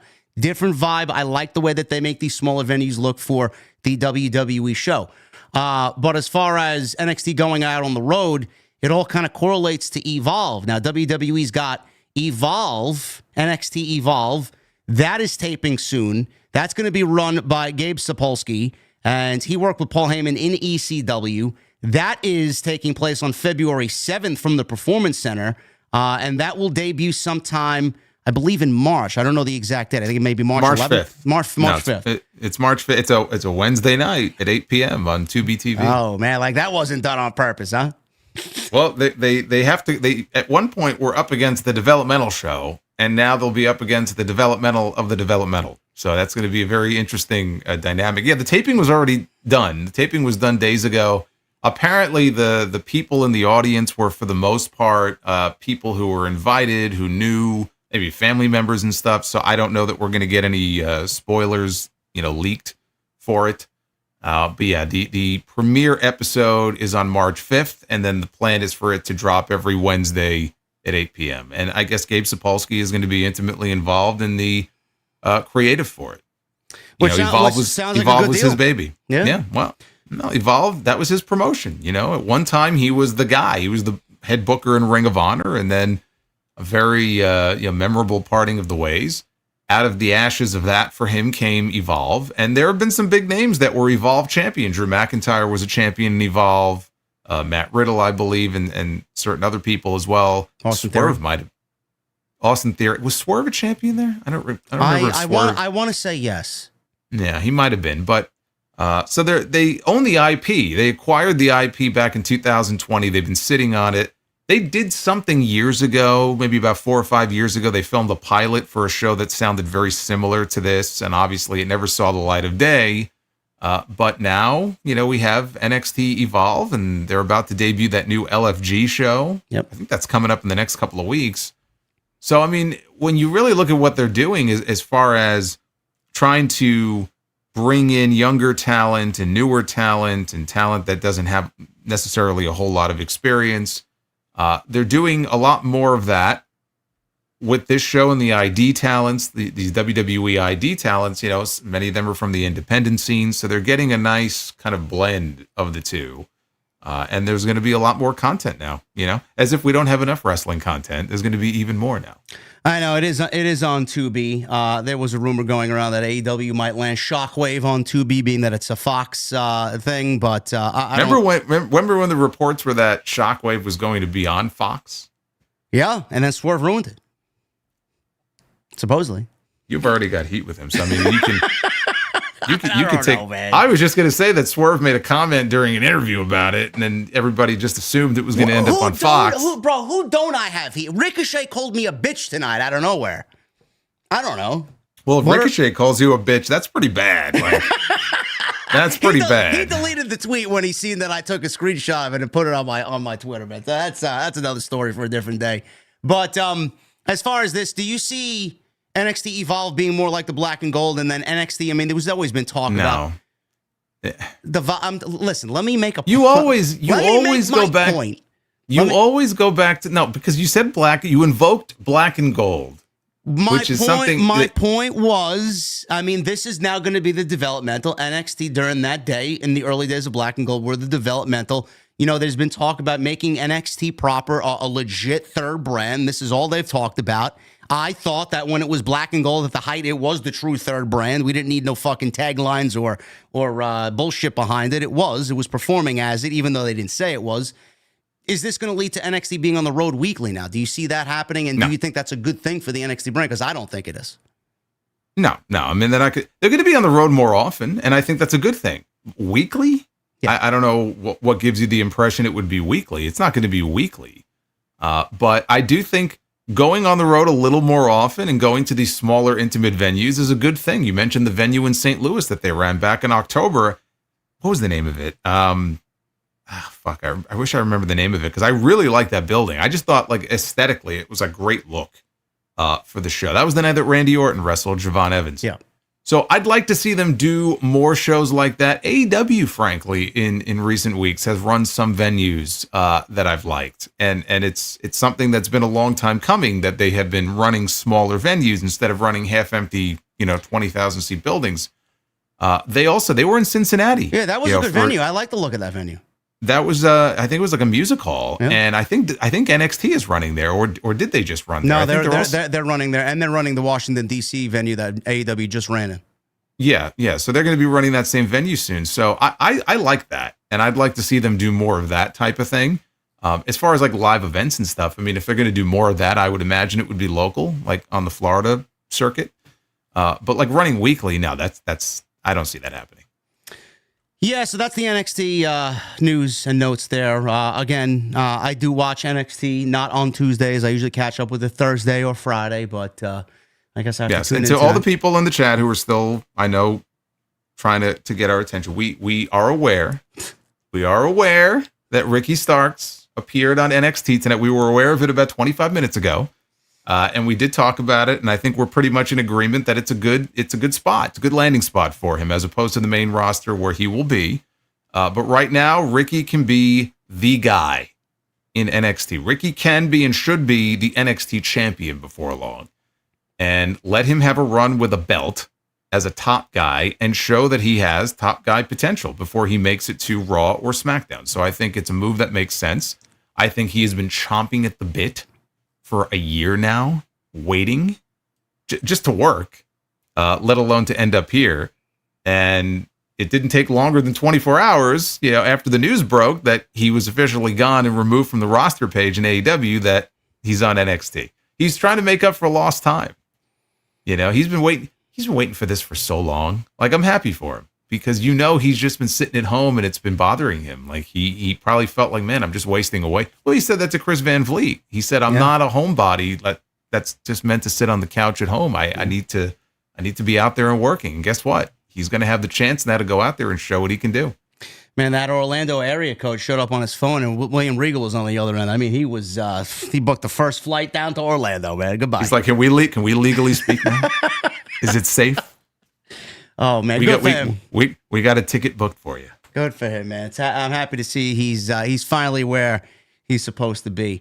Clash in Paris, PLE, coming on August 31st. This was also announced. WWE is set to go to the Paris La Défense Arena in France for the first ever WWE Premium Live event in Paris on August 31st. Listen, Clash at the Castle. Don't mind the name. I love castles. I love the vibe of castles. Clash in Paris. I thought we could have come up with something a little bit better, bro. What's going on here? I don't understand why they're not calling it Clash at the Castle. They have tons of castles in France. I don't know. Just call it Clash at the Castle France or Clash at the Castle Paris. You know, you mentioned the La Defense. What's the full name? The Arena. Yeah, but okay, it's misleading though because it's an arena, but it's like 30,000 seats. It's almost like a stadium. Like it's a big building that they're running. It's not, you say arena and you think of like, okay, 15,000 people.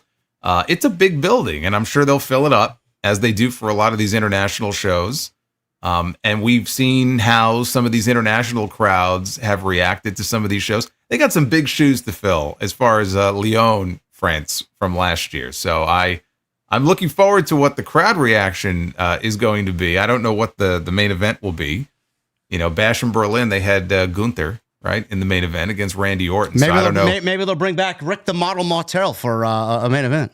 I don't think Rick the Model Martel wants anything to do with wrestling because he just, like, even the Hall of Fame, you would think he would have been invited by now. But I really think he just is divorced from it. And I don't know if he's in real estate or what he's doing now, but, like, good for him, man. Like, last time I saw him, he was looking, healthy, and he was kind of doing his own thing, and he should be in the Hall of Fame. But yeah, no, we're not going to see him. We're not going to see him back in the ring. Do they have any French, like big name French talents right now? I don't think like so. even in NXT. I don't think so. Right? I don't think so. No. They need like a French monster. I don't know. That's what they need. But Andre was French. Yeah. I just I watched what was it, the 89, 90 Rumble. I watched the 92 Rumble, 93. I watched all these Royal Rumbles the last 7 days or so, just laying in bed. How am I going to fall asleep? Let me put on an old school Rumble. It's Rumble season. It's WrestleMania season. Yeah, this arena here, Taylor Swift, the Rolling Stones, Bruce Springsteen, all performed here. So, yeah, it's a big one. Oh yeah. Well, look, I mean, when AEW was going to run Suncorp Stadium, I remember I mentioned on my show that Ed Sheeran had Ed Sheeran had a concert there that had like 59,000, and I remember talking like, oh well, they're probably not going to get that many people, but maybe they could shoot for like 40 or 50. That was when I thought that the Grand Slam show next weekend coming up was going to be at an actual stadium, which obviously now it's not. Yeah, this is August 31st, guys. So get ready because Lyon, France, and the record that they broke last year is going to be broken this year, and you're going to know about it a lot. Oh, they're going to tell you all about the new gate record that they set for the cheapest seat in the house being $375. Oh, that's it? I thought I was going to say $800. Could be. I don't know what the exchange rate is between. I don't know. Between the two. I don't know. It could be. Moving on to the main roster stuff here. A little news and note here on Roman Reigns. He is not injured, by the way, even though Michael Cole did say that the family is withholding the information on his injury. He's not injured. The double stomp at the Royal Rumble from Seth Rollins was a way to write him off TV, as I mentioned in my last two uploads, and again on Friday Night SmackDown. Everybody wondering where Roman Reigns is. The fact that Roman Reigns is written off TV is for one reason and one reason only, guys, is because the Elimination Chamber is coming up. He's not going to be factored into the World Championship plans at WrestleMania.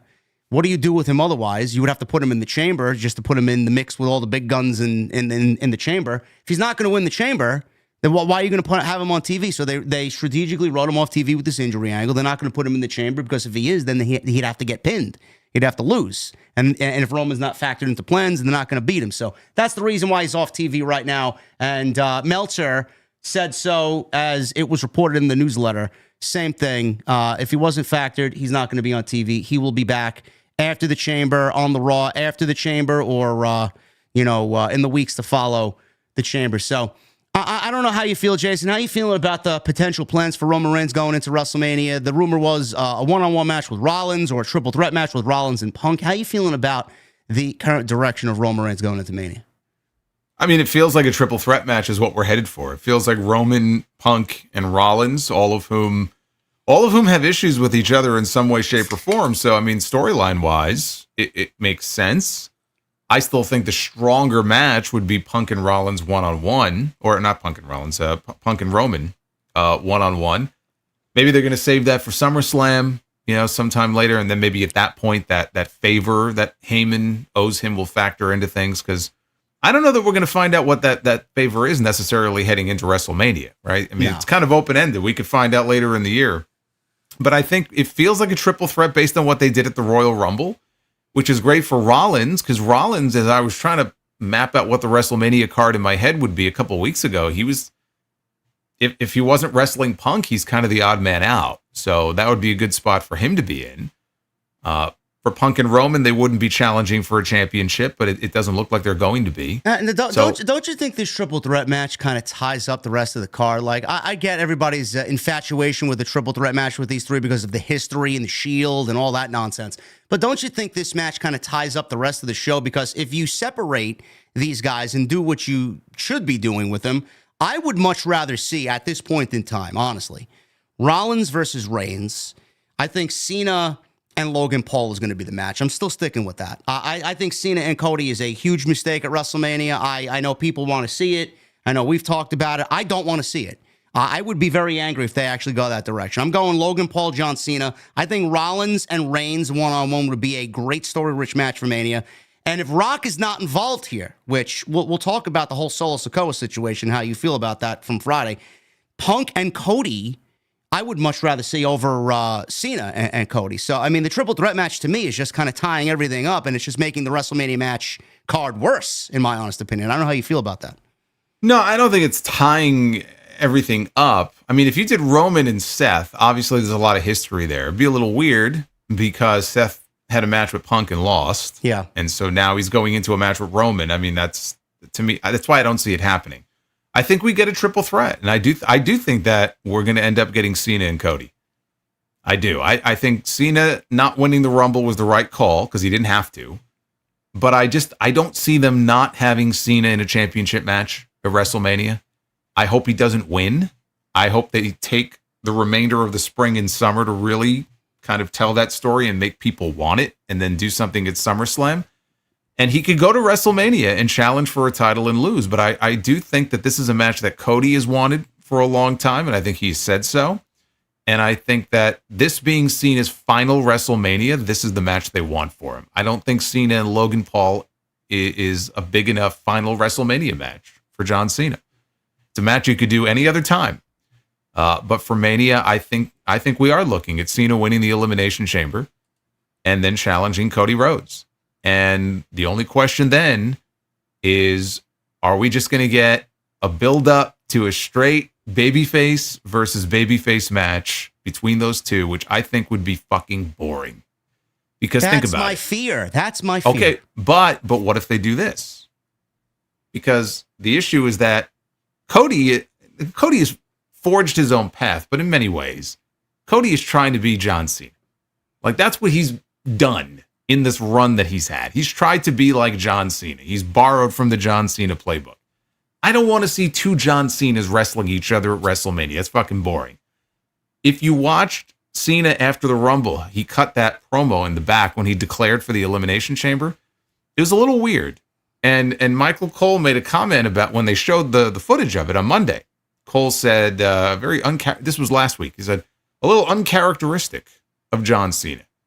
Because John Cena talked about best for business. He goes, what's best for business is me going to the main event of WrestleMania and winning number 17.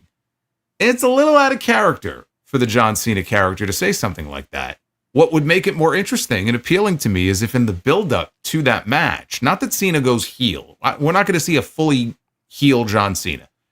But maybe shades of something where Cena maybe there's a sense of urgency, like, I need to win this. Like, it's what's best for business. I need to go to WrestleMania. I need to prove whatever that he has to prove to himself. But maybe we get like heelish tendencies, like in some of his promos, right? To me, that would make it a little more interesting. Shawn Michaels had a very quick heel run in 2005, heading into SummerSlam with Hulk Hogan. I don't even see Cena going like heel like that.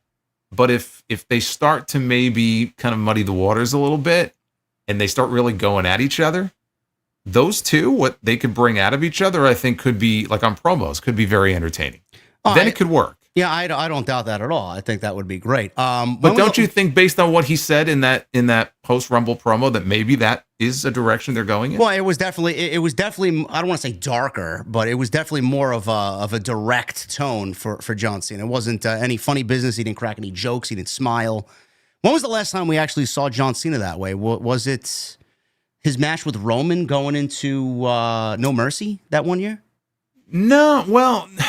No, I mean, he cooked Roman in that one promo. My God, I mean, he embarrassed him. I didn't look at that as heel John Cena. That was just John Cena showing how much better he was on promos than Roman Reigns. That was a very different Roman Reigns back then than the one we have today. I think it might even go back, honestly, to some of the stuff with Rock, which is going back over 10 years. I can't think of another time where he was almost acting kind of heelish in a way. Are you concerned about John Cena as far as an in-ring aspect at this stage of his career? I mean, I've heard people. I think I've used it once or twice. Shame on me. Washed. I've used the term. No, washed. I've used that term for him. In ring. Yeah. He's now. washed. Are you worried about the match quality with Cody and John Cena in the main event of WrestleMania if we actually go and do this? Do you think it's going to live? Do you think it's going to live up to WrestleMania main event standards? Is what I'm saying. There are people, but I don't. I think it will. Ultimately, I think it will. But I hear people saying the exact same thing about Gunther and Jey Uso. And what I tell people is, look, I'm not expecting Gunther to go out there at WrestleMania and have the best in-ring match that he's had. Like, that's not what this is going to be. But if the story supports it, there's a great story to be told, and the people are obviously behind Jey Uso, then you can make it work and it could be a great match. It's just going to be a different type of match. It's not going to be the same match he had with Sami Zayn. It's not going to be the same match Gunther would have had with Sheamus or Drew McIntyre, because Jey Uso is not in ring at the level of those guys. But he's super over, and where there's emotion and where there's story, it can work. Cena and Cody, if the story is right, the story can support the match and cover up for whatever weaknesses in ring Cena may have. But I think Cena will give whatever he's got. I think he'll give it. I think there'll be smoke and mirrors. They'll probably do some stuff outside the ring and have tables and all kinds of stuff. If you have that, then I think it'll be fine. I'm not going to say it's going to live up to the standards of what Cody did with Rollins or Reigns, but see, this is not the same John Cena in ring that we've seen even 5 or 6 years ago. Like he doesn't have it anymore. It's not the same guy. And we've seen him in the ring enough over the last few years that when you use that word, I think it's appropriate, right? The match with Austin Theory at WrestleMania 39, the match with Solo Sikoa. Like, when was the last truly like great John Cena in-ring match? I go all the way back to the last match with AJ when he won 16. That was in 2017. It's been a while. He's not the same performer, but it doesn't mean that he can't go out there with the right opponent and the right story and have a great fucking match. Yeah, I guess to put it into perspective, I mean, we're talking about Cena at his age right now. I don't know, how old is he? He's not 50 yet, is he? He's going to be 50 in a couple years? He's probably 48, 47, 48 years old. Whatever. To put it into perspective, we had Stone Cold Steve Austin and Kevin Owens main event WrestleMania a couple of years ago. And look, I mean, it wasn't a fucking banger match, but it was a good match that was worthy of a main event, and Austin held his own. And Austin was, what, 57 years old with 2 bum knees? So he hadn't wrestled in 19 years. Yeah, and so to put it into perspective, I guess we should give John Cena a little bit more credit. But I am worried. I mean, I do think that there are better stories to tell. I know Jason and I have talked about this on this show, and individually, I do think telling one story before we jump into 17 is a better way to tell Cena's last year. But maybe they kind of incorporated into the same thing. He doesn't win, and he continues trying to climb up to that mountain top over the year. I don't know. And then, and the thing is, like, we have not seen him, for all the talk about how this is going to be his final year and they've got him for 30 some odd dates. He appeared on the Netflix premiere, and then we didn't see him again until the Royal Rumble, just like Roman Reigns. Yeah. And guess what? He's in Budapest right now, and we're not going to see him until the Elimination Chamber. So I wonder, at what point do we start to see him on a regular weekly or almost weekly basis? Because I feel like he's gone now, but there's going to come a point, they've got him for 30 dates, he's going to start appearing more often on TV. And I think I hope it's not a case of he wins the title at WrestleMania and then they've got him for more dates and he's just going to defend the title against a whole bunch of people. The more compelling story to me is he loses again, and you'll have him for more television appearances, but that'll give him time to work against all these different people that probably want to work with him, and he can rack up wins, and you come back around to it where he earns the right one more time later in the summer, and you can have him win number 17 there. To me, that's the better way to tell that story instead of just having him go in there and beat Cody, who's your top guy, and just win, and a babyface, no less. Like, wouldn't it be more satisfying if he beat like someone like Gunther or like a top heel to become champion? Or like a Drew McIntyre? Yeah, absolutely. Although, but if Drew gets the belt, he's not getting the belt until probably later in the summer when Cena would get his. So I don't think the timing is going to work out on that. But yeah, someone like that, I think it would be more satisfying for the fans.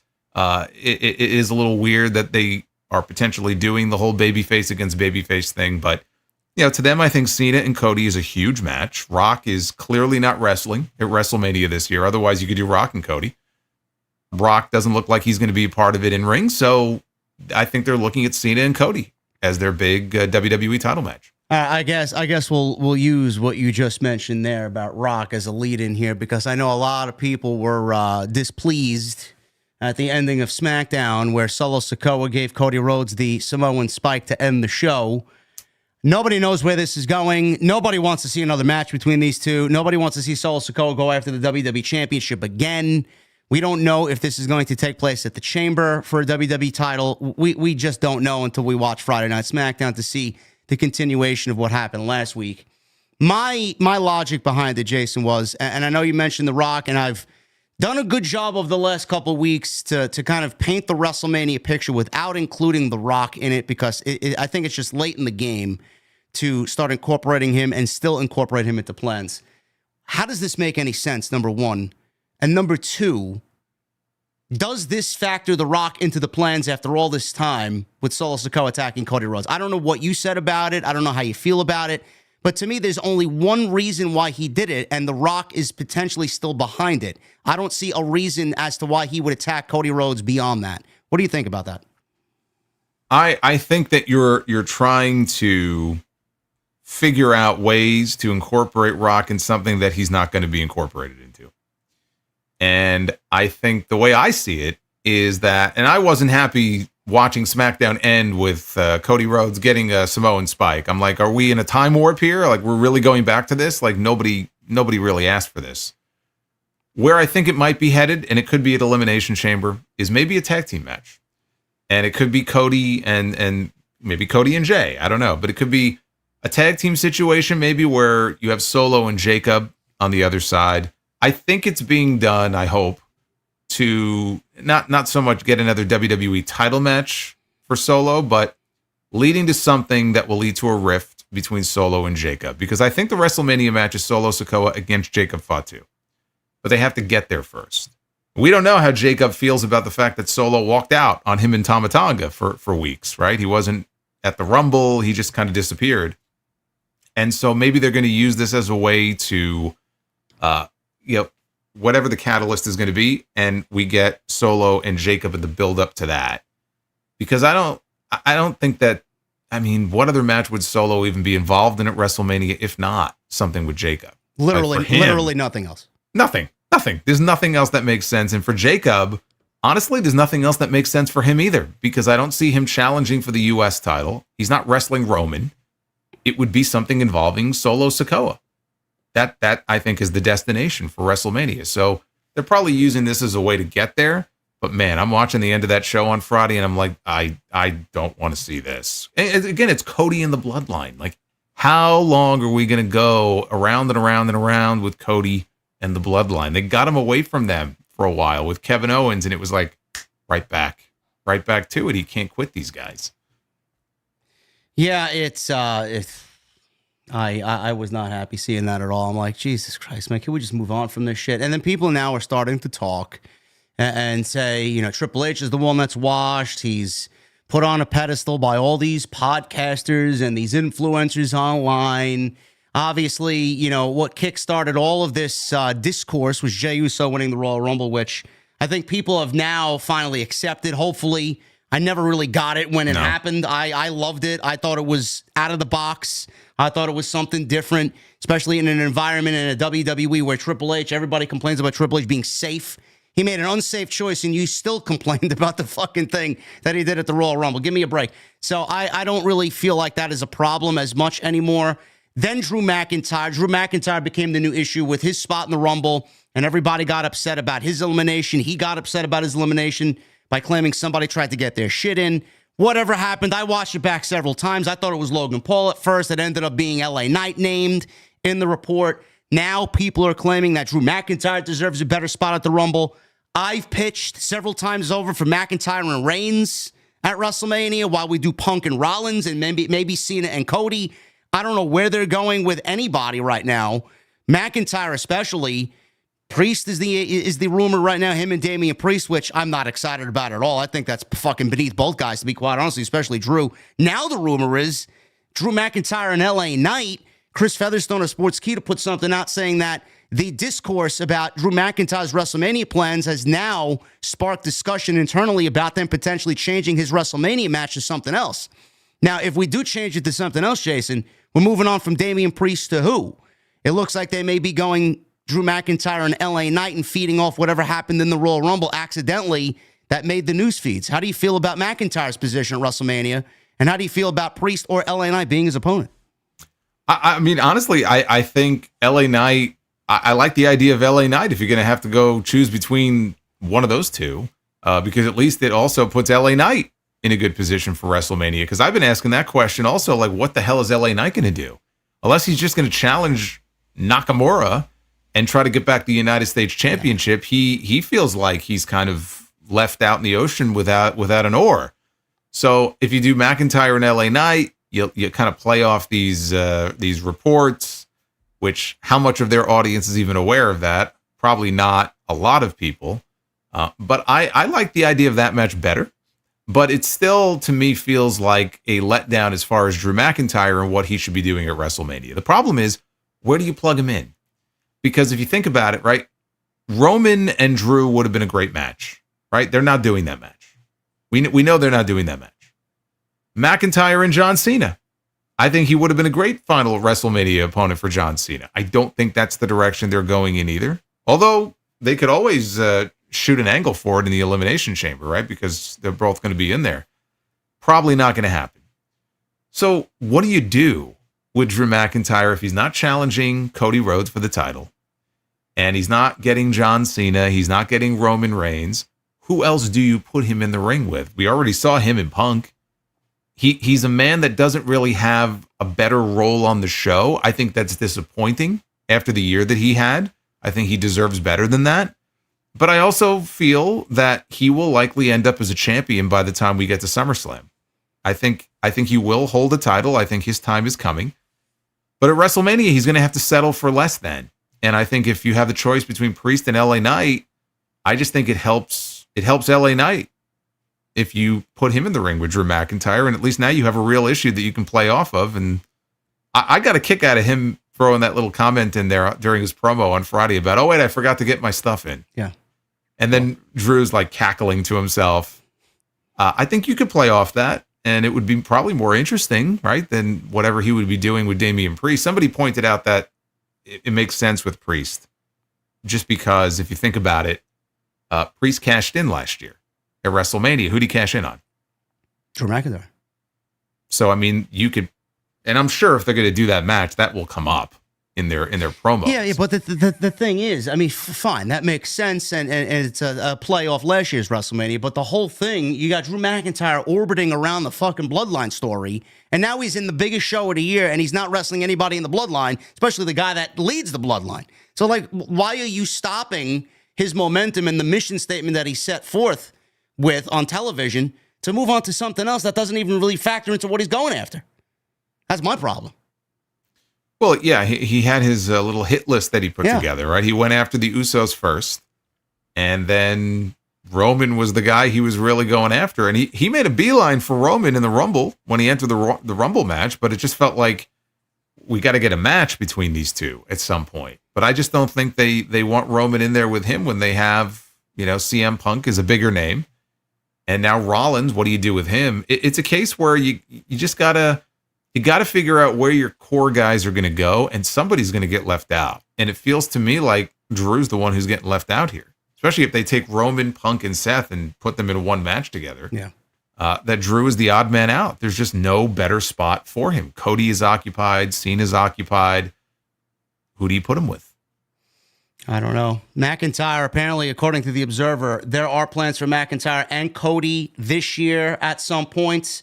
That is scheduled for 25. It was scheduled in 23 before Rhodes ended up not winning the title that year.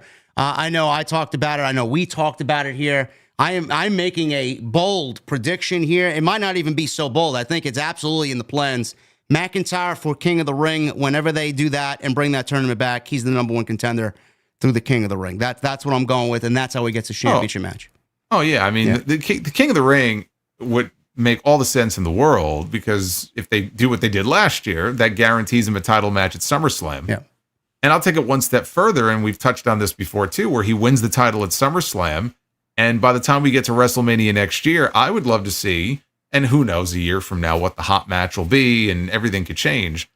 But I love the idea of Sami Zayn getting his, right? If everyone's getting their moment here, Sami Zayn, I think there's a story to be told with him. And the Royal Rumble next year being in Saudi, I could see Sami win the Rumble if he has a choice of which champion to go after. Him making the choice to go after the one guy he's never been able to beat, right? It'd be easy to run from a challenge and say, I want to stay away from this guy because I'm like 0 for 11 against him. But no, it's like, you know what? I've never beaten Drew McIntyre before. He's the champion. He's got the title. I choose you. And so he goes to WrestleMania, and not only does he finally get that win over Drew McIntyre, but in doing so, he wins his first world title on the main roster. So again, I don't know what the lay of the land is going to be a year from now, but I'm just saying that would be one great story to tell, because those two have history. And I would love to see them tell that story. I'm sure fans will find something to complain about there online like they usually do. Sami, at this point, is 0-11 against Drew McIntyre. Who knows? He may be 0-14 by the time we get to next year's WrestleMania. Who knows? Could be. Could be. Oh, man, it's too predictable. All right. When is predictable bad? Predictable is not bad all the time. I mean, predictable can be bad, but no, predictable does not mean bad. No. It's people equate like, oh, if it's predictable, it sucks. Like, no, there are times where something can be predictable and it needs to play out exactly that way, right? Because it's the best story to tell. So it's like people losing one match. Oh, they're buried.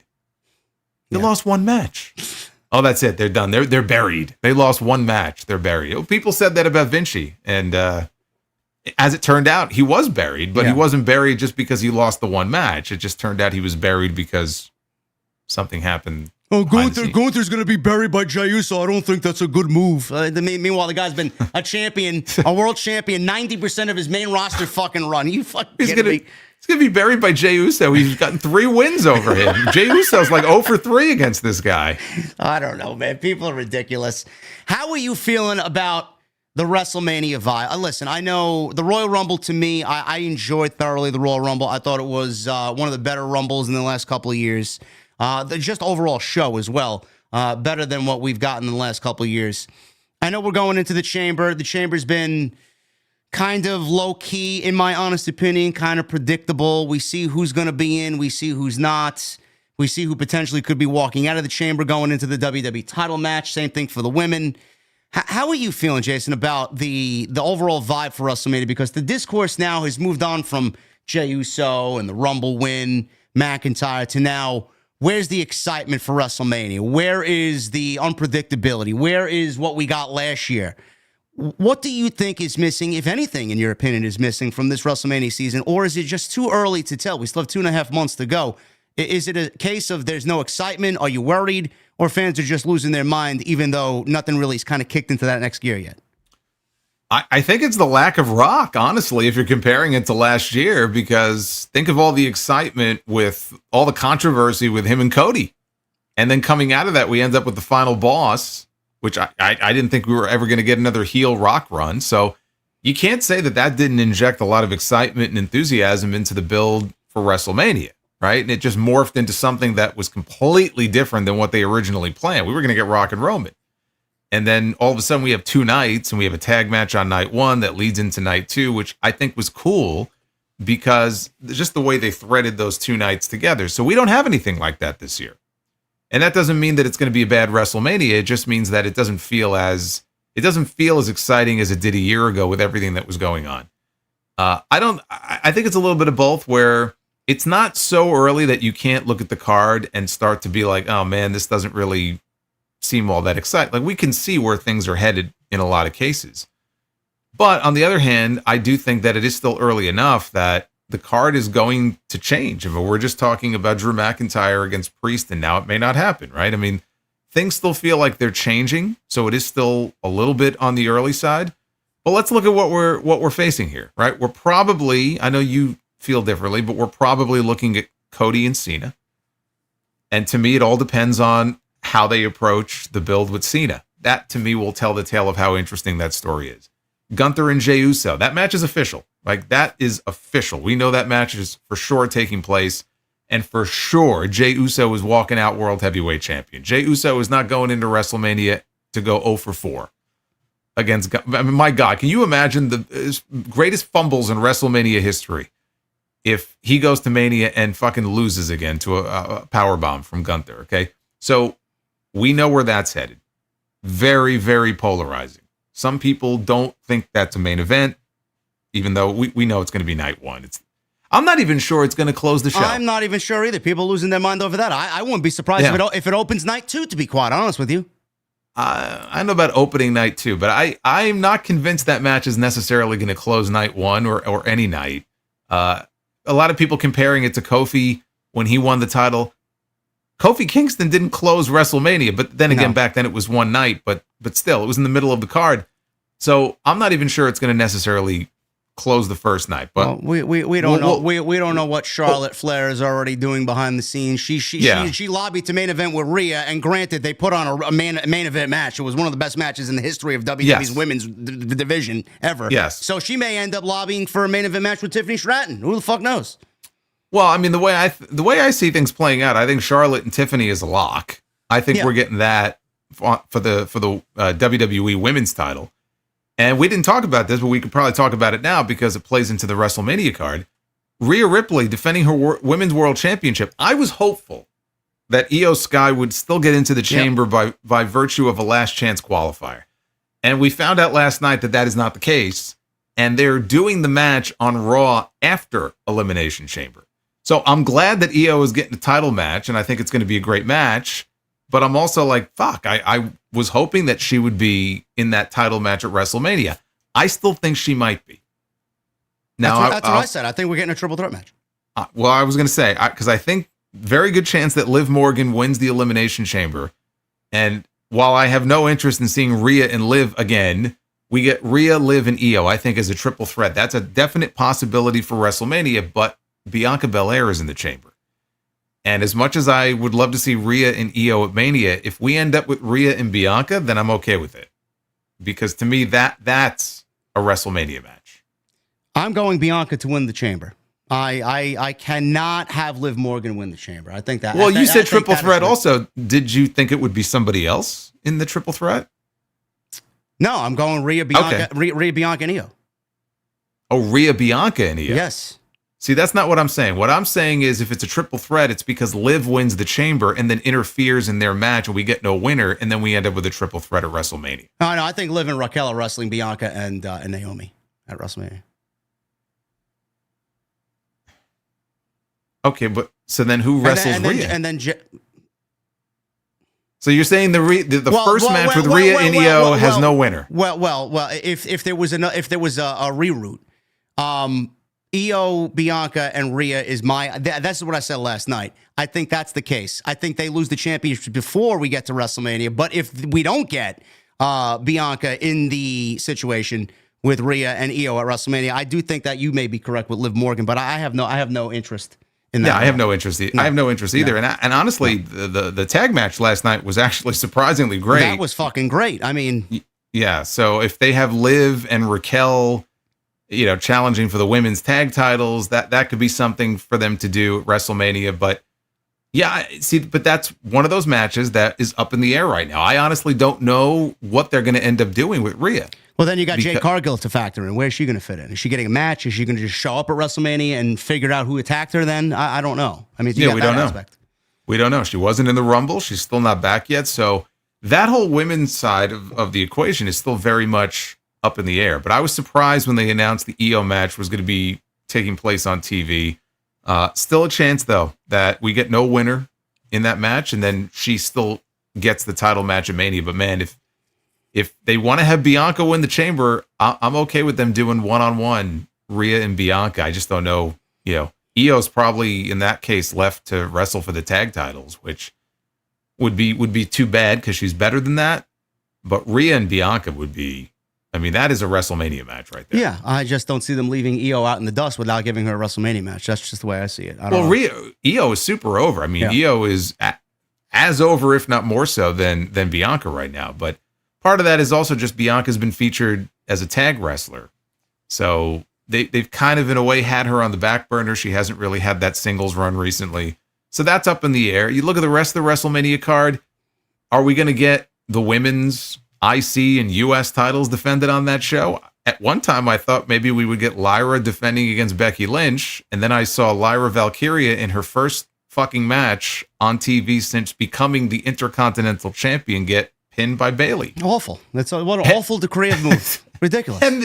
And the announcers didn't even mention the fact like Bayley just pinned the Intercontinental Champion. It was just like completely glossed over, like it didn't even matter. What a fucking geek. Like, why? And I hope it's not an omen of the way that these titles are going to be treated, because if that's the case, then why even bother having women's mid-card titles if that's how they're going to be treated? Are we going to get Balor and Dominic? That's been teased. Obviously, yes. They did. Yes.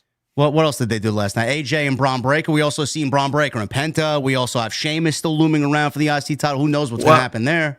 Well, we saw at the end of Raw last night when Rey Mysterio lost to Logan Paul, we saw New Day for 2 seconds before they went off the air. But apparently they shot an angle where they did basically an injury angle with Rey Mysterio. And so I'm wondering if the idea there is he's gone for a while, comes back, and it's Rey and Penta against New Day at WrestleMania. Maybe that's why, because I'm telling you, that was going to be Penta's debut. And they changed creative. It just felt like they did the angle in the back to set up a tag match with Rey against them. And it just felt to me like maybe that's how they're going to debut Penta. Maybe they decided, you know what, we can drag this out and wait until WrestleMania. Right? Because doesn't it feel that way? Like maybe that's the tag match they're setting up. Well, how do you get Penta where he is now with Kaiser and Pete Dunne and then integrate him into Rey Mysterio in the New Day? He's wrestling Pete Dunne on TV next week. He's going to beat Pete Dunne in a TV match.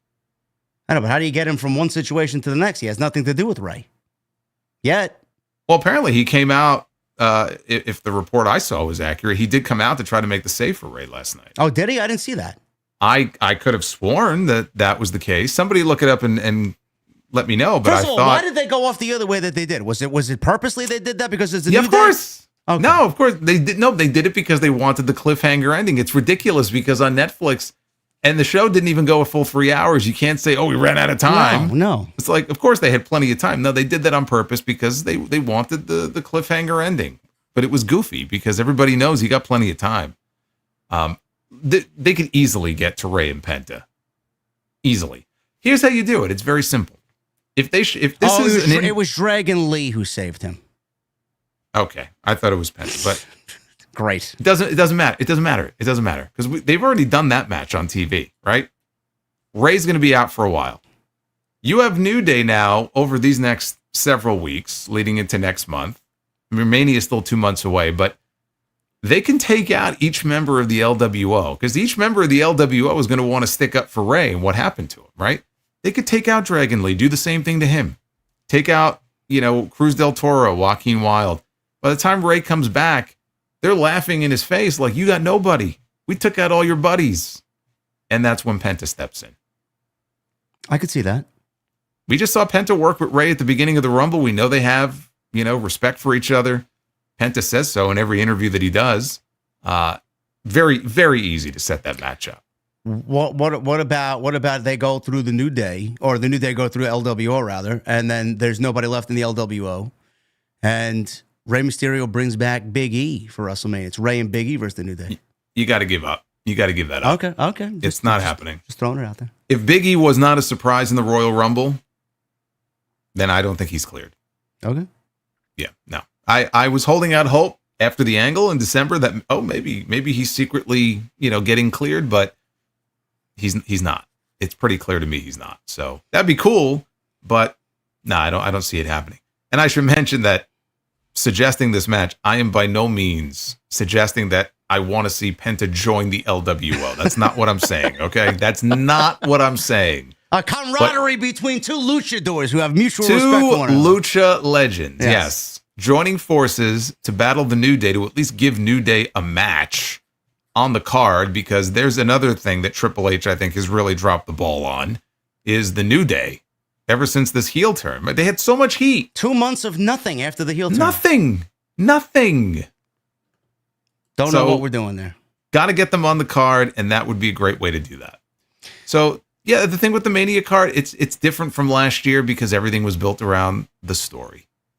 It was all about Cody trying to finish his story. We had Rock back, and that's what that whole show was built around. And now you don't have it. Cody finished the story, and Rock isn't around. So it feels like, but they still have time to put together a compelling card. Well, the rumor is that there may be a kickoff show like they did last year in Vegas. The rumor was that they were going to potentially do one in New Orleans this year, which would kind of lead to the rumor of WrestleMania being in New Orleans for 2026. We don't know if that's going to be the case. I know a lot happened at that kickoff show. It really kind of set the road to WrestleMania last year off in a bang. So we'll see if that is still the plan. I believe it was supposed to be at some point this month. It was supposed to be this past week. Oh, really? And, okay. Well. Yeah, and then there was no mention of it, so it may have just been a rumor.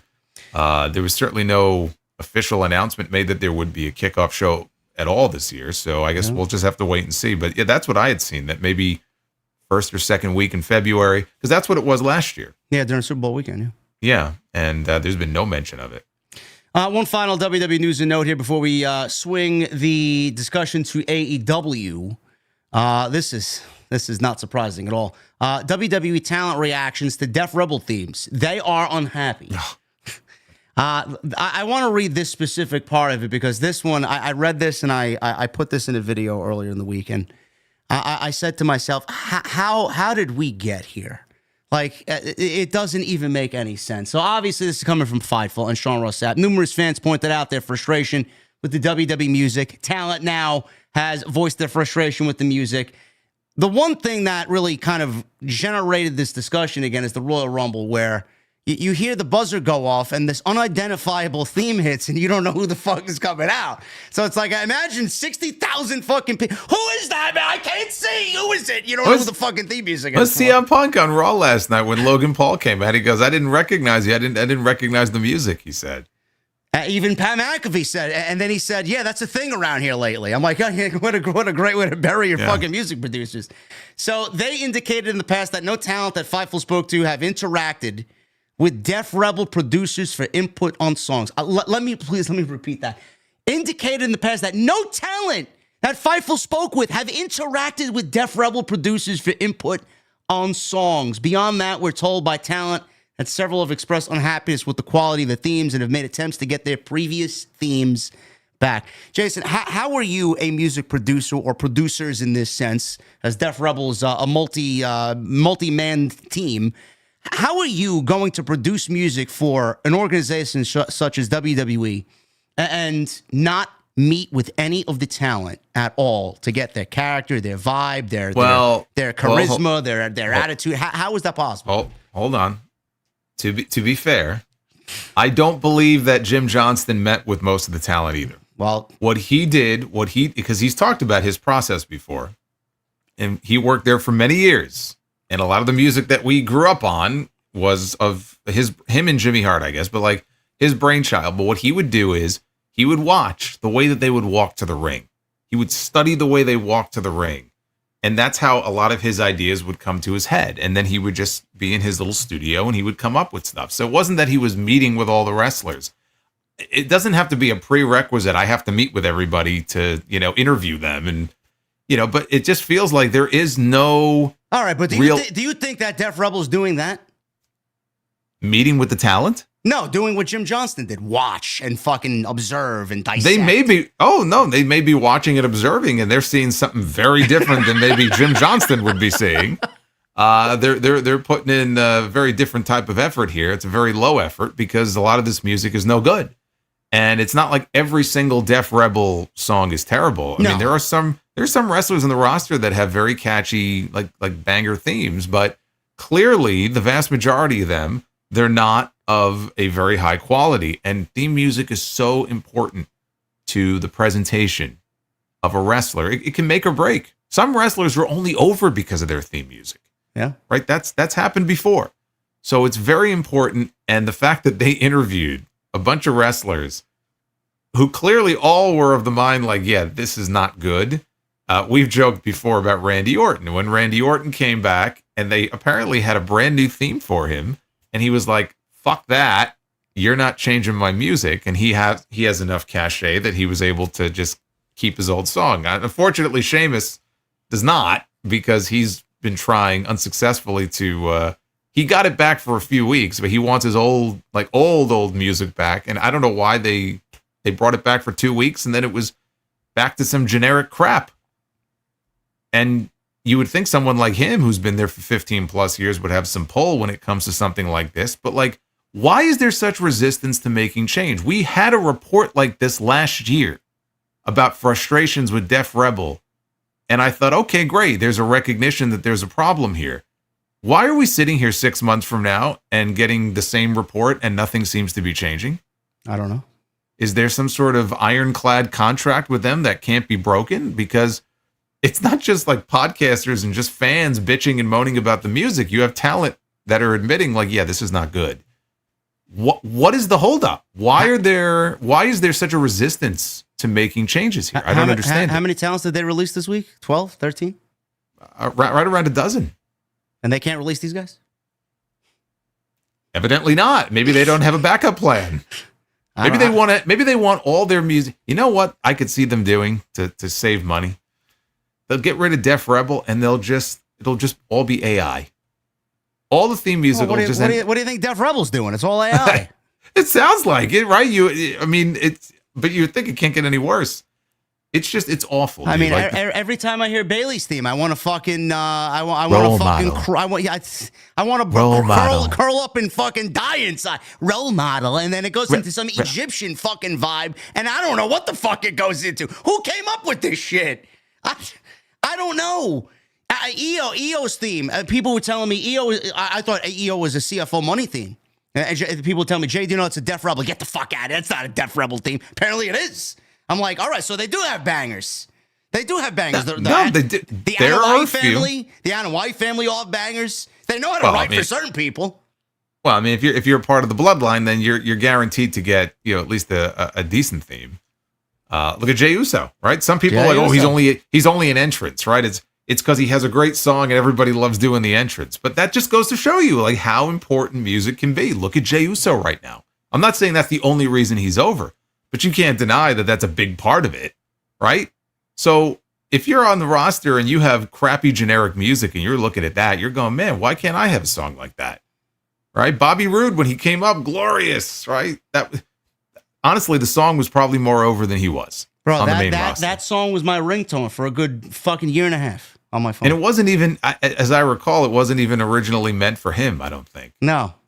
Who was it? But he ended up, I don't know, but I don't think that was originally intended for him. I don't think so. But then again, Real American wasn't originally Hogan's theme, but he ended up with it and it became this iconic theme. We need more of that. And clearly with Def Rebel, it's not happening. But I just cannot understand for the life of me, why is there such resistance in terms of making a change to something that I think is very important? And they just don't do it. And I cannot figure out why. There's got to be some business reason why. I don't know what it is, but it's become an issue. Absolutely. You look at the work Mikey Ruckus is doing in AEW. He does pretty damn good work. Yeah. They need somebody like that. And maybe it's not just one person. Maybe it is multiple people, but they need either to make more of an effort to like license music, or just do a house cleaning and just, come up with a better plan for something that should be more of a priority for them. And it just doesn't seem to be right now. I don't understand it. It's Tiffy time.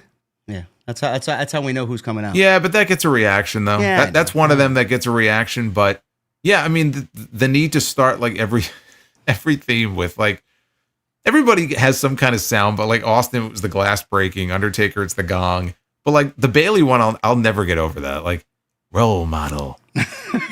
Like, when she and Sasha Banks were doing that was 5 years ago. They were calling themselves that, right? What the hell is she still coming out to that fucking theme for? Like, role model. All hail the queen. Oh my God. Give me a break. Yeah, well, that they used, I think, for Zelina, and then they shifted it over to Charlotte. Oh God. Yeah.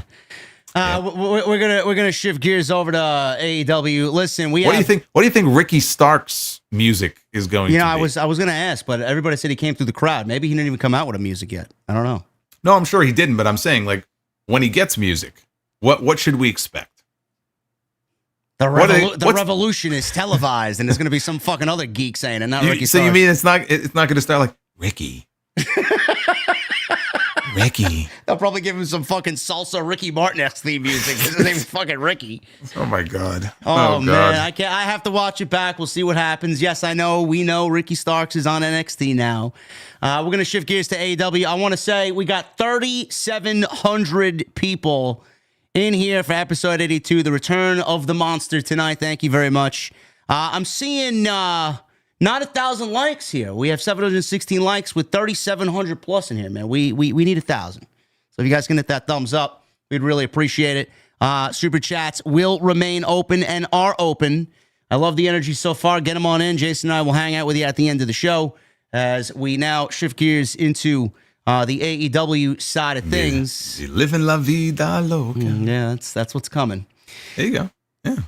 Releases in AEW. Obviously, Ricky Starks. We don't need to talk much about him. He ended up where we all expected him to end up anyway. But Tony Khan woke up yesterday in a good mood and said, "You know what? I'm gonna grant Ricky Starks his release today," and he let him go. No 90-day tacked on to that. Nothing. He just let him walk.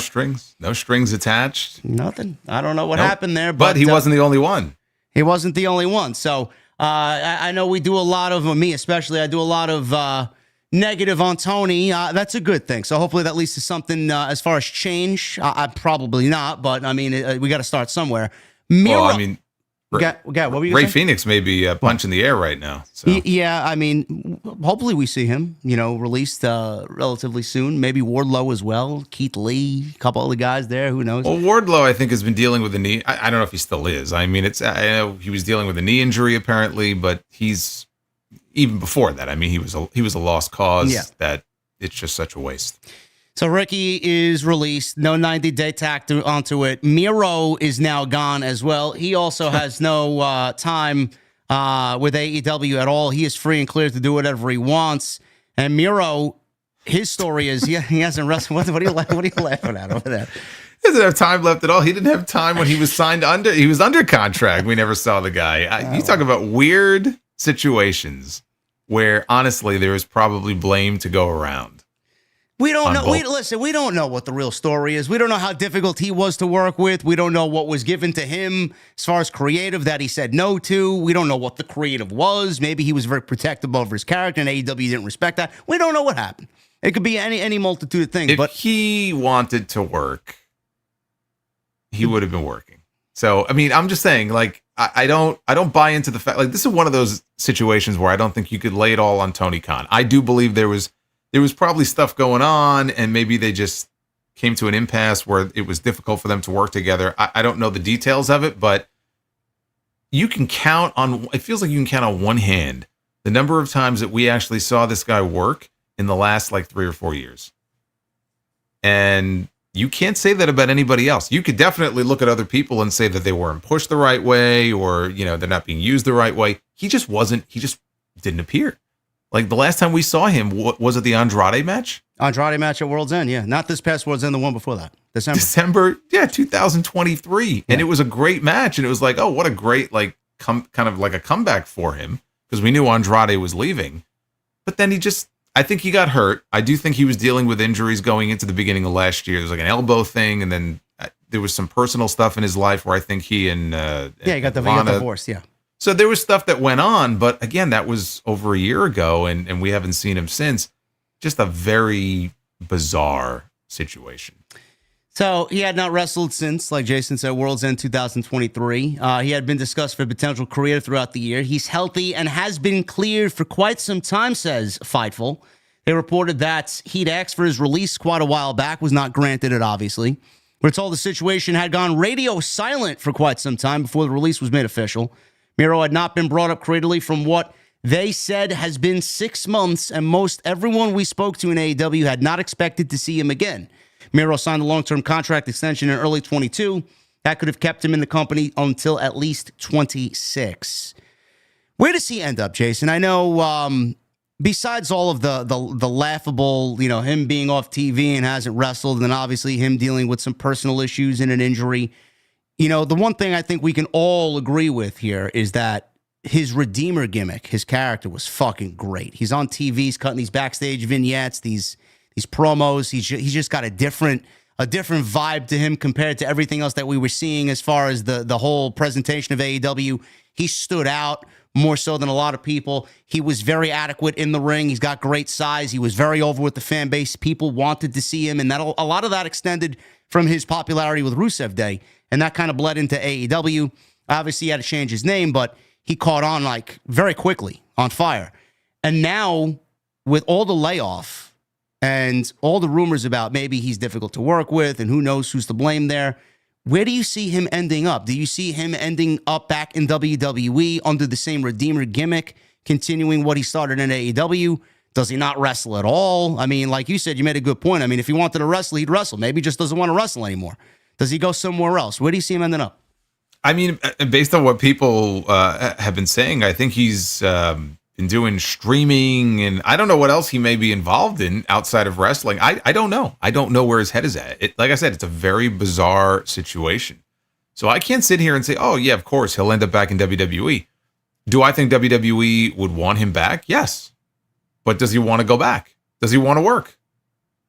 If he found another way to make money without taking bumps, maybe he's content to do that. Because I just feel like if he really wanted to work, like we've heard about Ricky Starks and Ray Phoenix, and they have their situations, but they're kind of stuck at home and they're not being used, and they just want to work, right? They want to wrestle because that's what they do. And I feel like if Miro wanted to work, we would have seen him back a lot sooner. So I don't know where his head is at. Will he have opportunities to work in other places like TNA and WWE? Absolutely. So if he wants to work, then we will see him there. We will see him in one of those two places, I believe. You mentioned you said Miro streams. He's got almost 80,000 followers on Twitch. Maybe that's what he wants to do for his full-time gig. I don't know.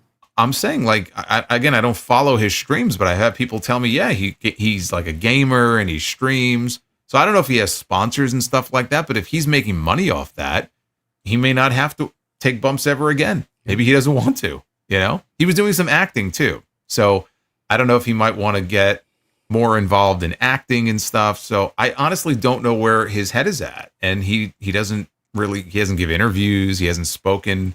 Now that he's a free man, maybe he'll do interviews. Maybe he'll finally let everybody know what's been going on. Maybe he'll be the next big Chris Van Vliet interview. I think he'd be a great get. Yep. And I look forward to the day that interview comes. I think the Redeemer gimmick was very good for him. I don't want to overplay it. Oh my God, it was this great thing. I do think people overplay it. If you go back and look, he had some good matches, and he had that run as TNT champion. I don't think it was that long. It was good, but it wasn't like, oh my God, it's the greatest thing that AEW is doing. Well, I guess for TNT title standards, I think that's what people maybe. Yeah, but like, it's not like he had some great TNT title run either. If you go back and look at the opponents he had and everything, I think people overhype it. But it was good for him. Like, he had a good run going there for a while.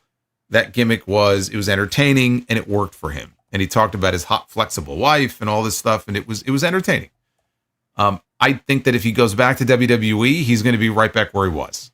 So I don't think anybody should be under any illusions that if he goes back there, he's going to be so much higher up on the card. I feel like he'll kind of be in a similar position to where he was before, which is not necessarily a bad place to be. I don't see him going there and being, world champion. I don't see that.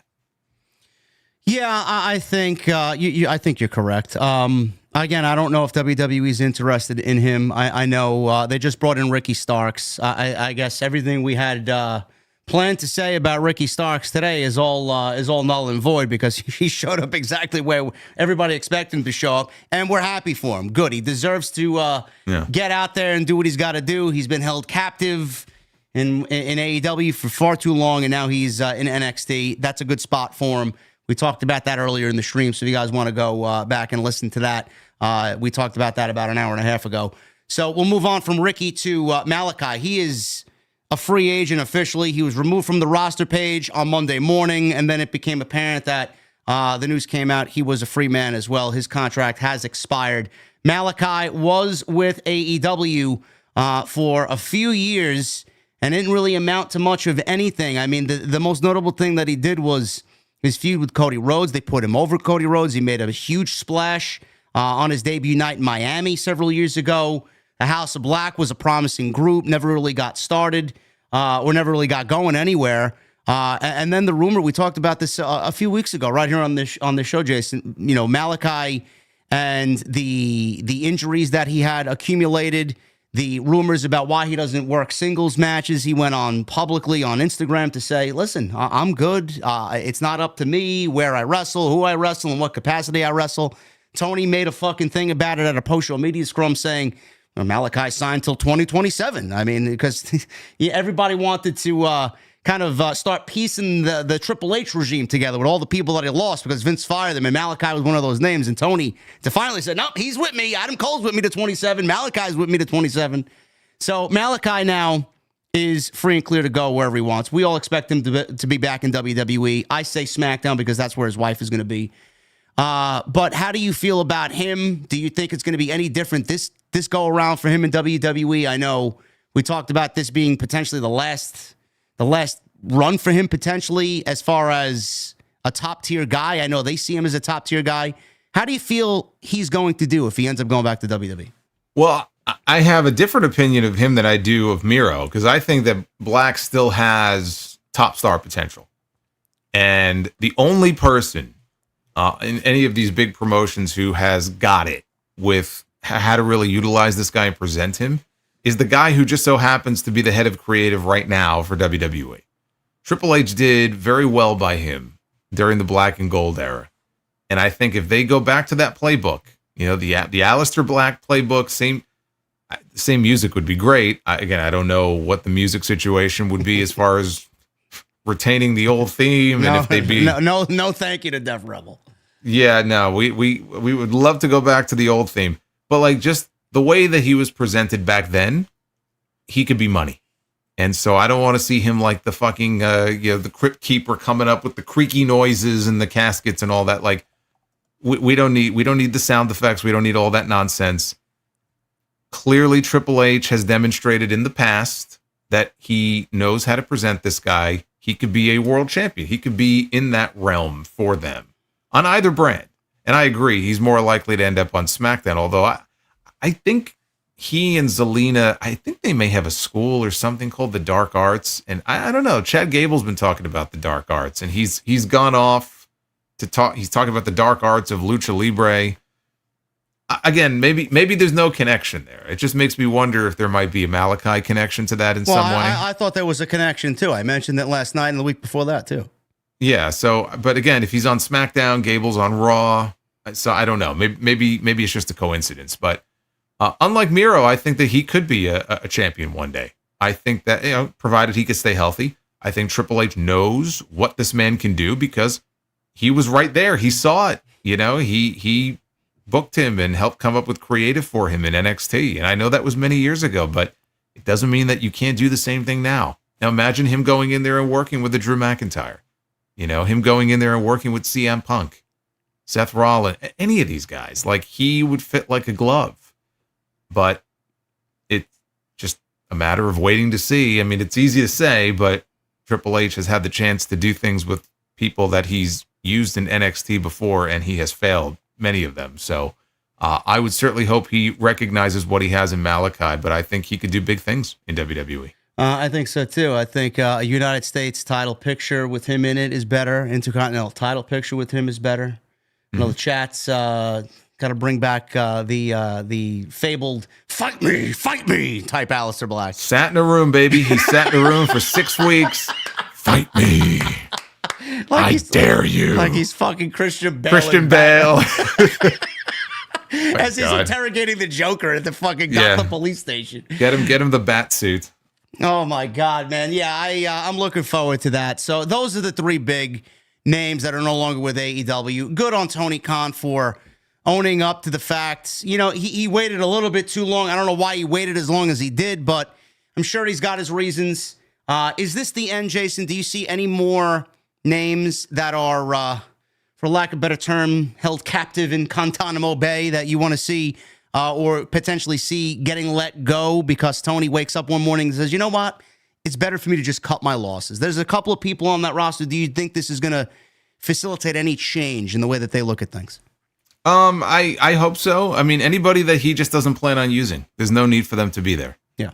That's what I would say. And I understand they sign contracts and all that. You honor your contract. Yeah, you honor your contract, but if you're not going to be used and you're not going to be put to work, then there should be a mutual parting of the ways. So if Tony wants to use some of these people that are not being used, then use them. If he's not going to use them, then I would hope that, he doesn't hold them up and keep them sitting at home, even though they could probably work, elsewhere. But if he himself is not going to do anything with them, then yeah, I hope it works out for them and they can get out earlier than they otherwise would, because this doesn't make any sense to me to pay somebody to sit at home and not use them. How can you say it's for any reason other than spite? Yeah. And I would like to think that's not the case. Yeah. Other contract news for AEW. Couple of things here. Saraya confirms her contract is up this year, leaves the door open for potential WWE return. The fact that she mentioned that we may not even be seeing her back on television at all. Yeah. So she mentioned with TMZ in an interview, she noted her deal with AEW is up this September. She just signed a new deal last year. I love WWE, she told TMZ. I appreciate everybody there. They made me. They gave me my career, and I'm just appreciative of that. One day, who knows? But I love my time in AEW. No, yeah, you're done. Sorry about that. I love WWE is all Tony Khan needs to hear from that statement. Saraya also stated that she's ready to wrestle and is open to wrestling Mercedes Moné for the TBS Championship. She worked her last match in WWE while working a multi-woman match with Moné in a house show that ended her career for the time being, suffered a neck injury after taking a kick to the back. The fact that they haven't told that story yet in AEW, I mean, I don't know what we're waiting for, but better late than never, I guess. I don't know. Her leaving, is it going to be a big blow to AEW? Has she done anything to say, you know what, oh man, I miss Saraya. I think there's so much there. She hasn't really done anything. Saraya leaving AEW? Yeah. Is that going to No. No, of course not. No. So she's got a contract coming up. So whether she stays or goes, I don't know. I know Triple H will probably love to have her back, but that was in the news today or this week. And then the other one, a sad one, unfortunate one as well. Bear Boulder no longer under contract with AEW after a recent arrest. Tony Khan this week fired Bear Boulder, real name Thomas Wansaw, after an arrest was made for battery by strangulation in January. Shortly after the report became public, Boulder's tag team partner Bear Bronson made a statement on the matter, and he said, and I quote, "Hey guys, this is the hardest week of my life. I'm heartbroken at the news about my former tag team partner. To say I feel blindsided by the horrific details of the incident is an understatement. This is someone I traveled the world with as a team for 8 years, full of matches and memories I held close to me. someone I trusted around my family. He was a groomsman at my wedding this past October with his fiance. The arrest report provided by the police has made me sick, depressed, and angry. My phone was blowing up nonstop since the news broke. I put out a quick statement this week so I could put my phone down and spend quality time in the city with my wife and process everything. I've been made aware that I was wrong for using the victim's first name in my statement, and I apologize. I wasn't thinking clearly and just wanted everyone to know she was okay. As of now, I've been advised to fully step back from the entire situation and can only pray nothing worse happens. That was his statement. That was on February 8th. Per the report obtained, Wansaw was arrested in his home in Winter Garden, Florida, after a complaint was filed by his fiancée, who was physically battered on January 13th, according to Deputy Javier Rincon. The arrest from last month was not the first violent offense Wansaw had towards his fiancée, as he was participating in anger management courses prior to his most recent arrest. A court hearing was held for him on January 27th, where he was ordered to have no hostile violent contact with the victim at his fiance's request. Additionally, his fiancée requested that an order for her and Wansaw to stay separated residences be lifted. Well, good on Tony Khan. That was first and foremost, number one. None of that deserves to be in the locker room and around anybody. Secondly, I've been very open about the abuse that I've grown up with both of my parents. I've lived around this shit. It is fucking awful. I would never wish that on my worst enemy, to see that. And the one person outside of his fiance here, who was not named Jason, the one person I feel so terrible for, because he's just an innocent fucking party in this as well, is Bronson. I mean, now where does he go with his career on top of everything that his tag team partner did here? I mean, what was your initial reaction when you first read this report? This is fucking just an obscene, terrible situation that I wish on nobody ever. Yeah, I mean, it's disgusting. And AEW did the only thing they could do. And it's not even a case of he said, she said. I mean, if you read the entire report, he admits it. You know, he admits that he did this. And according to her, it wasn't the first time that apparently he's been abusive with her. So to that, I say good riddance to bad rubbish. That's what I say. You know, normally in these situations, you hear about a release or something and you think, okay, you wish them well in their future endeavors, but yeah. I'd be lying if I said that here. The only move to make is the move that they made, which was to get rid of him. I feel bad for his partner. I'm not sure how much they were teaming recently. I feel bad for his partner more so because so many people on social media were getting them confused. Yeah. And imagine, like, you're an innocent party in all this. You're not the one who's accused of doing this to your fiance. And people get your names mixed up and they're tagging you on social media thinking that it was you.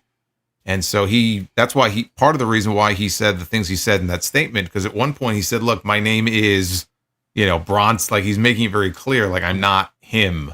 So I feel bad for him having to, go, because on social media, it doesn't take much. People read what they want to read, and all of a sudden tidal wave, starts. So I feel bad for him for that. I think, he'll be fine doing whatever he's, doing at the moment, but just a horrible situation. And, one of those things where nobody should want to be associated with anybody like that. No, so we wish him nothing but the best. Hopefully he finds solid footing for himself in the aftermath of this terrible situation. Bronson. Yeah. Bear Bronson. Yeah. Yeah. Now we'll keep you guys posted on that. If anything else comes out of that, I know he was working Ring of Honor. I think I know we've seen him sporadically on Collision, with the Iron Savages. That's what I mean. I wasn't sure how much they've done together of late. So whether it's going to have a direct impact on him immediately because of that, I don't know. It was just more a case of people thinking that he was the one being accused of this, and nobody should be lumped in with somebody like that. So, no. Moving on to the week that AEW had. I know we have been very critical of some of the low points of AEW so far, which there have been many. But even in the midst of the criticism, we have always been level-headed and very fair. Some people might not think that, but we don't really give a shit. But in the light of this week, Jason, from Dynamite to Collision, I like Dynamite. I think some people like Dynamite more than I did. I do find some of the faults in Dynamite still. I'm going to be very hard on Dynamite personally. Wasn't a bad show by any stretch. The wrestling was fantastic.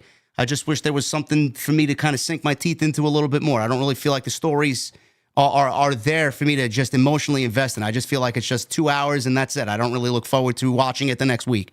Collision, I watched Collision. The crowd, I don't know where they were. I think they were in Texas. They were somewhere in Texas. Crowd was great.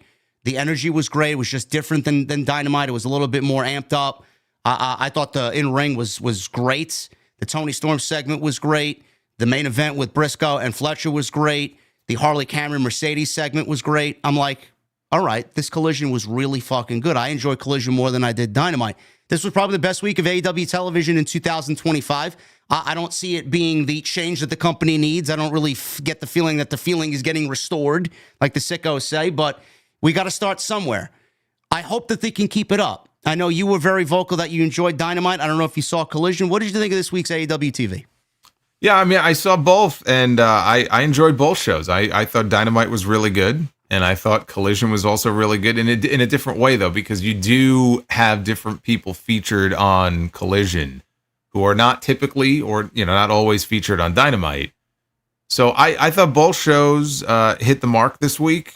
One of the reasons I enjoyed Dynamite, I think, maybe, well, not maybe, but more than usual, they kept the Death Riders to a minimum. Yes.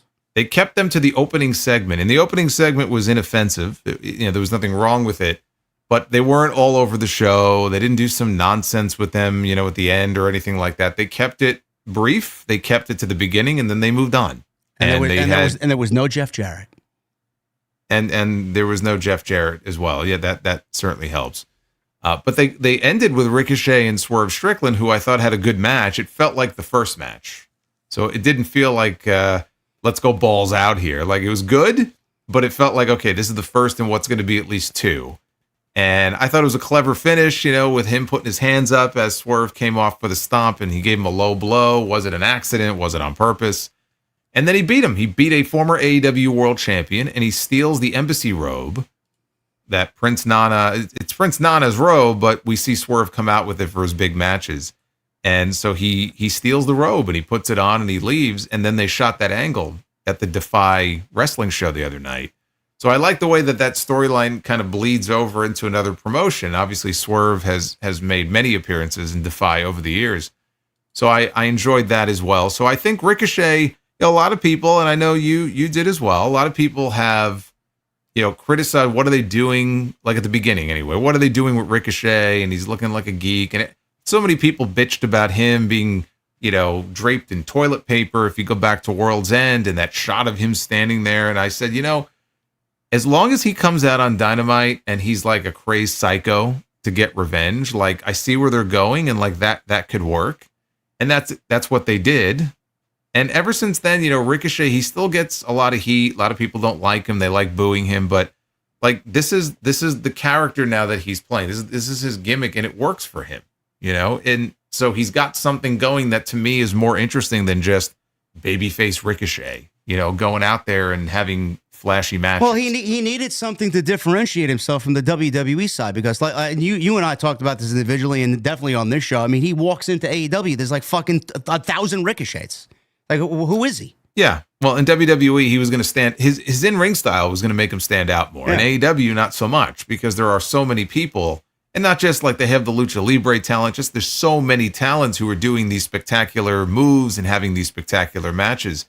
There had to be something to separate him from them, to make him stand out in some way. But the character development, it can't just be the wrestling. Yes, he does a lot of flashy shit that people are wowed by, but can there be character development, whether as a heel or a babyface? And that's what we've been getting with him. And I feel like it's starting to bear fruit. So I enjoyed that. I loved Toni Storm coming out dressed as Mariah May. I will tell you that I wouldn't mind if she wanted to come out every week dressed as Mariah May. Not at all, man. Tony might have heard the murmurs that JD's new favorite was Stephanie Vaquer, and she came out and said, "You know what? Let me change his mind." I think she changed my mind again, bro. Well, I'm going to guarantee you that's not the reason why she came out dressed that way. but I'm glad that she did. And so, Timeless Glamour, I thought that was great. And even the segment then on Collision, where they had Mariah beat, it was like a squash, and she wins a squash match. She chose a wrestler who was dressed up to look very much like Timeless Toni Storm, and she's rubbing, lipstick all over her face. And then we see Luther come out. We haven't seen Luther in a while. Luther. And Luther has the bloody white shoe from that great angle they had last summer when Mariah went nuts and bloodied up Tony. And then she takes the shoe. She goes back to her opponent, who has been replaced by the actual Toni Storm. And then they had a little pull-apart brawl. So I thought it was great. And honestly, and we'll talk about Grand Slam in a little bit, but like this weekend coming up, that's really the big match on the show. I frankly, depending on what they have planned for the finish, I don't know if Tony's going to win or not, that really should be the main event of the show. Yeah. I mean, they really should close with that match, especially if Tony is going to go over and win the belt back. So I loved everything they've been doing with those two. It's been one of the consistently best stories that they have told on TV. You talk about characters and character development. I think Mariah is great, but with Tony, I mean, you have that in spades. So I love that. Hobbs and Big Bill, they had a brawl on Wednesday night. I think it was great. Probably the angle they were going to do the week before had Hobbs been cleared, but he wasn't cleared. But like I want to see more of that. And I made this comment on my show, whether it's Dynamite or Collision, Big Bill, Powerhouse Hobbs, Kyle Fletcher, Bandito, like they have the talent and like the younger talent that they can really start to elevate and build around. Like the parts are all there. The pieces are all there. It's just a matter of putting them in the places where they belong. And they haven't always done the greatest job of that, but like, you could start to see these pieces falling into place. They just have to follow through and hope that some of these guys will actually like get over at like a major level. I mean, that remains to be seen, but like Big Bill and Powerhouse Hobbs are two guys who can break out at some point. And the thing to do right now is just to get them consistently on television every week. So I like them working together. That tag match, Hounds of Hell against the Callis family, I thought was great. That was a great match, yeah. Yeah, that was a great match. Brody King had to get beat, but you couldn't beat Buddy Matthews because he's got a big title match coming up against Okada this weekend. I don't like them losing, period, when they just established them as a new tag team in the wake of Malakai leaving. Yeah, it's not ideal. I understand. Yeah, it's not ideal for them to lose at all, but they did the match, and Brody, if anybody was going to lose, it had to be Brody, but I thought that was a great match. You mentioned Jeff Jarrett. Jeff Jarrett was not on the show. MJF was. We have seen now for several weeks in a row these little run-ins that MJF and Hangman Page have had. And to me, the sooner that we move past the MJF Jeff Jarrett stuff, the faster we can get to an actual program with MJF and Hangman Page, which is something that I'm looking forward to. I'm surprised that we really haven't gotten it all this time. Two AEW originals who have been there since day one. And they've never really had a proper story, just between the two of them. And so I'm looking forward to that. And where my mind is at on that will likely end up being one of the most important stories that Tony Khan tells on AEW television all year. Because for Hangman Page, they've dropped little hints that he might be going babyface. He showed a little bit of remorse over what he did to Christopher Daniels. He was busting into Swerve's locker room. Renee wants to know why. He's like, oh, don't worry about it. Don't worry about it. Like, so they're leaving little breadcrumbs like he may be changing a little bit. Feuding with MJF, I think, is the thing that will finally put him over the top back in the babyface column. For MJF, outside of the Will Ospreay stuff last year, what has he really done since he came back? Nothing. He worked Hechicero and he worked Roosh, and then he had a little thing with Daniel Garcia. The Adam Cole stuff was fucking cold as a block of ice. Outside of the Ospreay stuff, nothing of note. And he should be one of their like top two guys. This right here, this program could be just what he needs. This, for both of them, this could be a huge benefit for both of them. And so as long as Tony Khan doesn't, do something to screw it up, I think this could turn out to be one of the most important programs we see on this show all year. It has to be. And I mentioned on Wednesday when I did my show solo because Jesse was sick. I had both of you guys sick this past week. The Hounds of Hell, going back to them, All In. I'm looking at them versus the Hurt Syndicate for the tag team titles. There's no teams in that division. That is the match. That's the money match in that division. So if you're looking for a legit team that's going to combat the Hurt Syndicate in any way, shape, or form, outside of every other team that doesn't in that division, that's your matchup for All In. Going back to All In, Page. Like you said, I do think that they're dropping small hints that he's going to turn babyface. I hate to see MJF just kind of lose and just be on the receiving end of a loss and just several losses and not factored into anything important. I don't know if it's beneficial to the company to put him back in the World Championship picture. I hate to see it, but everybody's got their place and everybody's got their time. Darby, I don't know what we're doing with Darby. Darby's going to be off TV way too long for me to even care for him to be the original guy to go back and take out Moxley and win the championship and be the guy to save AEW from the Death Riders. I'm over that. I've said it. You've said it. Page should have won the World Championship at All In last year. Page should have won the World Championship at fucking Wrestle Dream against Bryan Danielson. He should have been the one to take it and just run the company with it. Now we're talking about Page going babyface and hopefully getting through MJF and then getting back to the World Championship, which we all know he wants. I'm making a prediction that Page and Moxley will be the main event of All In, and I think Page is going to win the championship in Texas. That's where it needs to go, and that's the best course of action for the company. If there is no Page and Moxley, I don't genuinely know who's going to be the World Championship match at All In Texas, at Globe Life. I don't. Well, I mean, think about this too. Like it's All In Texas, and you have the Cowboy go over in the main event. Like it fits like a glove, and it would be a great, just a great story to tell with him. Finally coming back around to he went through this phase where he was just out of his mind and crazed and everything, and just to watch the character evolve to the point where he is, back in the position to be the top babyface. I think it would be great. Look, as much as I'm a fan of Hangman Page, I really, especially after last night, I don't think there's any greater Hangman Page fan in the world than Logan Paul. I know. So I don't know if my it's got to be a troll at this point. No, I don't think it is. I think he watches him and he just literally borrows every fucking move that the guy does. It's incredible. You got the buckshot.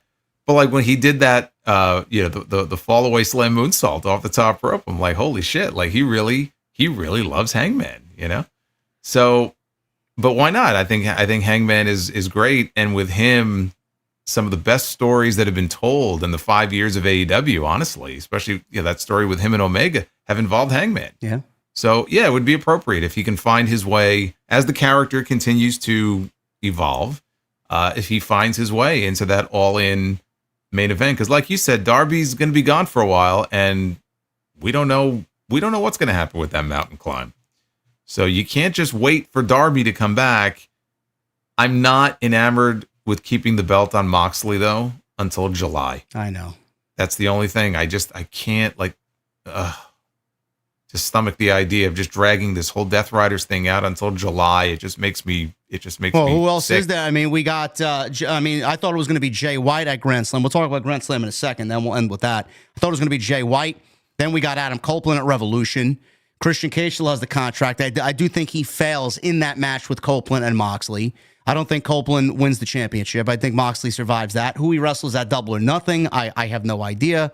And then after that, we go into Dynasty, and then All In. I mean, what else? What else are we doing? Like, who else is there to go up against Jon Moxley? The pickings are slim. Yeah, I mean, otherwise you're getting into Omega and Ospreay and names like that who really should be built up for a much bigger event down the road. There's not a lot of great options in the interim outside of building those guys up. But I just the thought of dragging this out until midsummer is just not what I am hoping to see them do. But if they do it, I like that. I like the idea of maybe Hangman being built up for that spot. And I think that the location of it and everything, I think would be perfect. And just one little caveat here with the Page situation. He did on Dynamite, I don't know if it was this week or the week before that, he did try and go to into Swerve's locker room, and Renee caught him going into, he wasn't there, and then he came back out. Renee asked, what's this about? And he's like, you never saw me. I don't want to speak of this ever again. So maybe he was. We don't know why he was going into Swerve's locker room. Was he going to talk to Swerve about something as far as their history? Was he going to apologize to Swerve? I don't know. So again, another caveat to the overall Hangman lore. We don't know. He's still crazy. He was going in there to kick his ass. Maybe. I don't know. Yeah. I like that a lot. Him in Texas.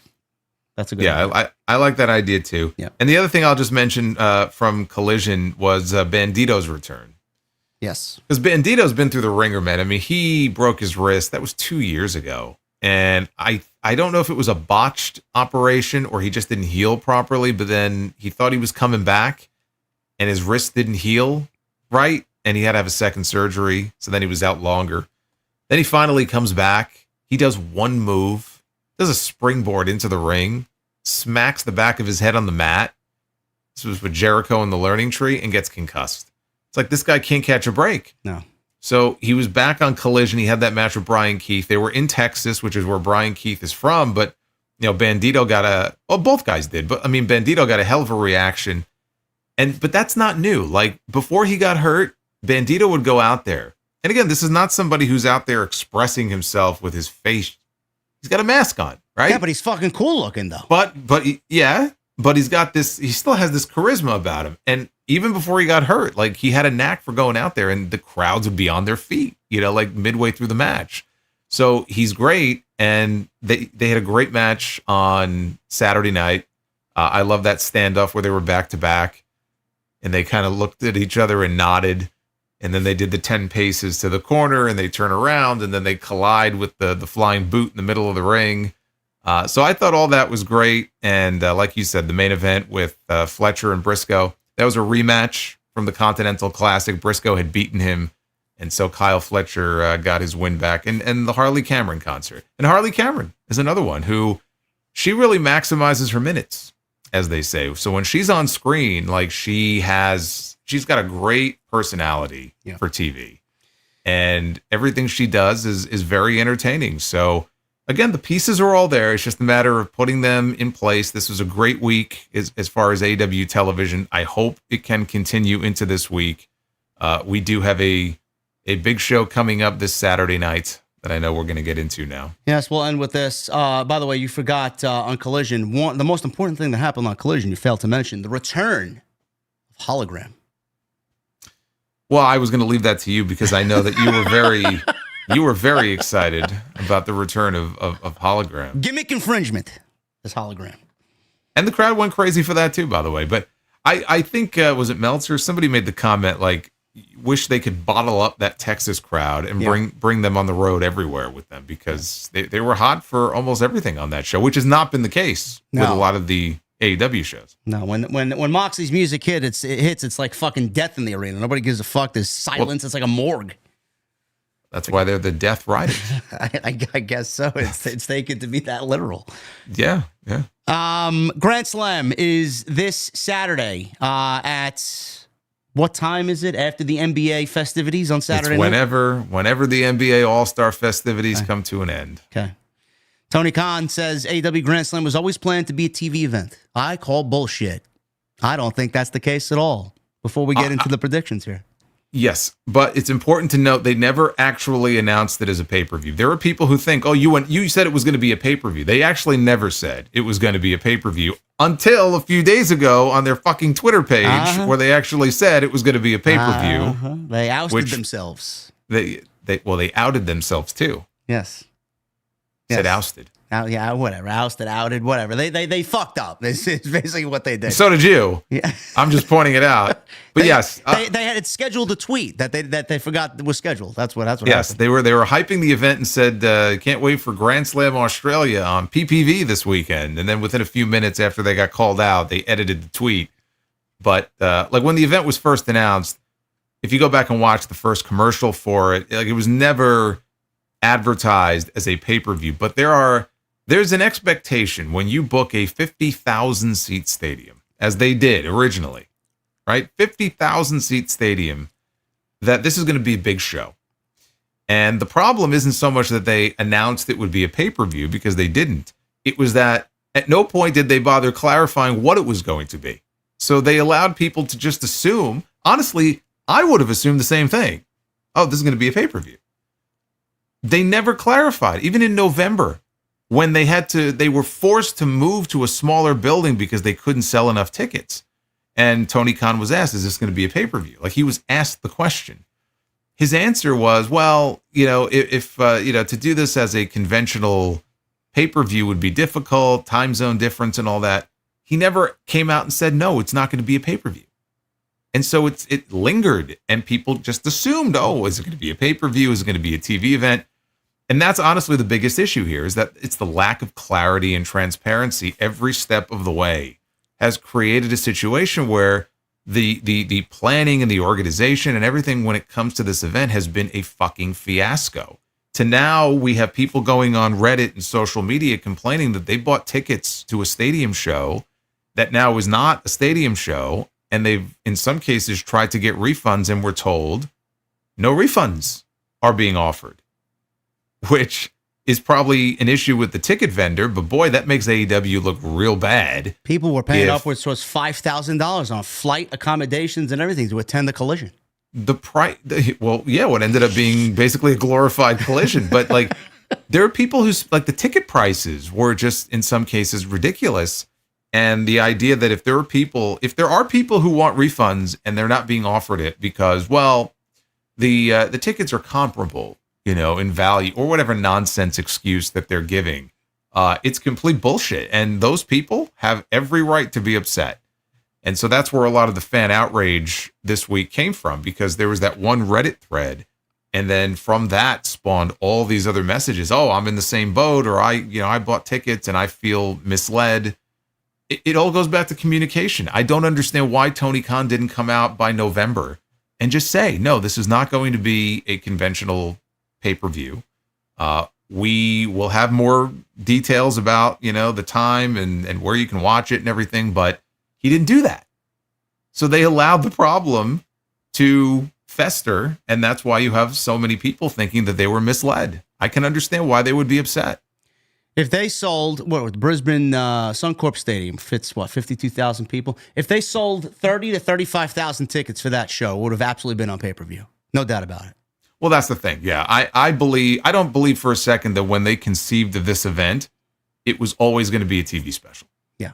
Like, he's saying that now, like, oh, Warner Brothers Discovery, they wanted it to be a TV special, and now we got this lead-in from the NBA. I don't believe for a second that when they advertised this for the first time in August, what was going to be a stadium show, it was with the idea that it would air on TNT or TBS. I don't believe that for a second. So I'm with you on that. I think if they would have sold 30,000 tickets, they would have put a lot more effort, probably even into the card. Yeah. And this event would have been, if not a pay-per-view, maybe they could have worked it out where it was a live Max special or something. I mean, what is with the time zone excuse that he's using? WWE went to Perth and they aired at 5:30 in the morning. You, me, and everybody else that does what we do was up watching the show, reviewing the show at some point in the day on Saturday that day. Yeah. Are they not capable of that? What are they living in, the fucking caveman times? Well, I mean, it could just be that they wouldn't want to do an event live at some ridiculous early hour. It would make it, difficult for people who don't want to be up at that hour if they want to watch it live. Maybe that's what he meant by it. That's an issue a lot of people have with Wrestle Kingdom every year, because it starts at 2:00 in the morning and you have people that stay up all night and watch it, but you have a lot of people who don't, and they don't watch it live, and then maybe it gets spoiled. And so maybe that's what he was referring to. That's the excuse that WWE gave for not running a pay-per-view in the UK for like fucking 30 years after SummerSlam. It took that long for them to run. I'm not talking a UK only I'm talking about a major pay-per-view, because they would always say, the time zone difference. That was always their excuse. Yeah, Same thing. Now look at it. I mean, they're open to doing every non-major pay-per-view is an international show. The start times for these shows are now 6 p.m., which makes it easier for the UK fans to watch a show at a normal hour instead of fucking 2:00 in the morning. And now we're talking about bringing WrestleMania to London. Who gives a shit? Well, they're on Peacock now, so they can pretty much run shows whenever they want to. So yeah, that to me is what the real issue is here. It's that there just wasn't enough clarity and communication on on the event when there should have been. That should have come directly from Tony Khan. He had plenty of chances to address, because people were still asking questions at the end of the year. Like, is this a pay-per-view or not? Like, it's got the Grand Slam name, and Grand Slam has typically been a TV special, but like, isn't this going to be a pay-per-view? Why he didn't come out and just say no? I'll never understand it. Why was he so vague? Why be so wishy-washy about this? He was like a child going into Toys R Us, and he wanted a toy, and his parents said no, so he got all upset and cried, and he just said, "You know what?" I think once they moved the show, once they didn't sell tickets, he lost interest. They just lost, their excitement for it. Yeah, just went down the drain, and it's like, all right, well, we got to do this, so we'll do it. Well, but their excitement went down the drain, and they fucked over several thousand fans of hard-earned money. So I guess whatever. They figured to be okay. It's airing on Saturday. I don't know what time exactly, guys. I don't know if I'll be watching live Saturday night. I got a birthday party to go to for my brother's 40th birthday, so I'll probably watch it on Sunday.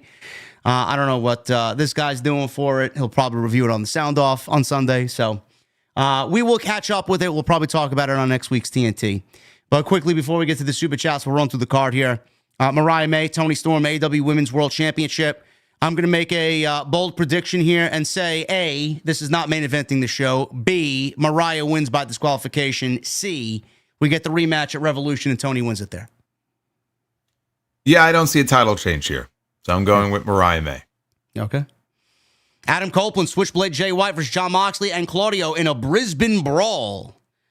This would be fine if we didn't get this with FTR and Moxley and Claudio on Collision a couple of weeks back. It's basically the same match, just adding Adam Copeland and Switchblade to the mix. I'm just glad we're not getting Moxley against Jay White. I think that would have been a huge mistake. I think that once Copeland challenged Moxley, it rendered any point to having a title match on this show obsolete. So I don't have an issue with them doing a tag match. I'm going with Copeland and Jay White for the win, to give, Copeland a win and some momentum going into a pay-per-view where he is not going to win the title. Well, the Death Riders, man, they're looking a little we're a little weak, huh? Going into the pay-per-view for the big world title match with Moxley and Copeland. I thought they were the big scary group that everybody was afraid of. In what world? I didn't tell you. At what point did they ever look that way? I don't know. We haven't even seen the World Championship since October, man. So who are you picking to win? My pillow. That's who I'm picking. I'm going Copeland and Switchblade. Kenny Omega, Will Ospreay versus Konosuke Takeshita and Kyle Fletcher. I do think this main event's the show, and I do think that Kenny Omega and Ospreay win, but I do have a concern here. Kyle Fletcher's the heel going into Australia. He is Australian. Is he going to be the babyface, and is Omega Ospreay going to be the heels here in Kyle Fletcher's home country? What are we doing here? I don't know if they'll be the heels, but I think Fletcher will probably get more of a positive reaction than he normally does. I don't think that means they're going to boo Ospreay and Omega, though. I'm going to go, I don't know. I'm going to go Omega Ospreay. Does this lead to a one-on-one match between the two? Are they on the same page, or do we get the dreaded can they coexist? That leads to another match between the two. I think they'll coexist just fine. I don't think it's leading to a match between them. So I think it'll basically, they're calling them the Dream Team. I think it'll probably be a one and done. Well, that's what they're calling them. Because it's NBA All-Star Weekend. Is that what they're going with? I guess so. That's not my name for them, but that's what they're calling them. So yes, I'm also going with Ospreay and Omega. Oh man, Okada. He will defend the Continental title against Buddy Matthews. I'd love to see a title change here, but I am going. Happening. I know I'm going with Okada. This is the one match I'm most excited about. This one. I'm excited about Mariah May and Toni Storm also, but this is going to be an excellent match and the biggest. I mean, it has to be the biggest match so far, right? Of Buddy Matthews' run there. Yes. And again, he's down under. He's back home, so it's going to be a big match for him. But they're not transitioning that title off of Okada until they get him in the ring with Omega. So, and that's not happening until Texas, which they've already foreshadowed. So yes, in December, and Omega handed him the championship at the end of the Continental Classic to wait 7 months to do the match in July. It's great. Yes, this will be a win for Kazuchika Okada. This is not the first time these two have wrestled either, right? They've wrestled in New Japan at one point. I don't remember them wrestling. Maybe they did. I don't have any recollection of it though. I was surprised you would know that. I definitely remember Okada losing to Jonah.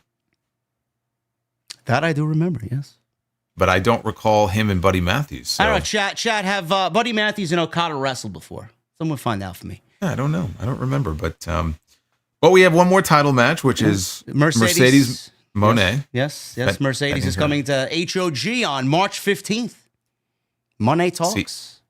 Gonna do the CEO dance. Yes. Are you going to do the CEO dance? Probably not well if I do it, but maybe. You know, I am the commissioner, so maybe I have to represent. We should ship in and buy Mercedes a welcome bottle of tequila. She loves Casa Dragones. We can make that happen. Yeah, I think so. I think I may need to do that. TBS Championship, Moné versus Harley Cameron. This was a late edition on Saturday's show that was added on Collision. I love the segment that they did on Saturday night, like Jason just talked about before. I'm not expecting a title change here. And, you could think a little bit about this, about how it would benefit Harley to win the championship. I know everybody's like, just give her the title, have her go over Moné. Listen, they're not going to beat Mercedes in a match that's airing at fucking 11 o'clock at night on a disaster of a show called Grand Slam in Australia. It's not going to happen. But I will say this, two things.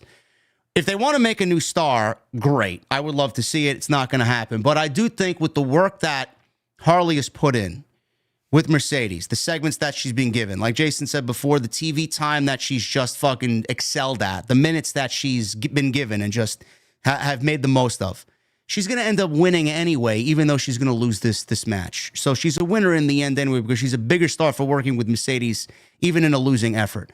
And the funny thing about Harley Cameron is, Jason, I was thinking about this watching Saturday.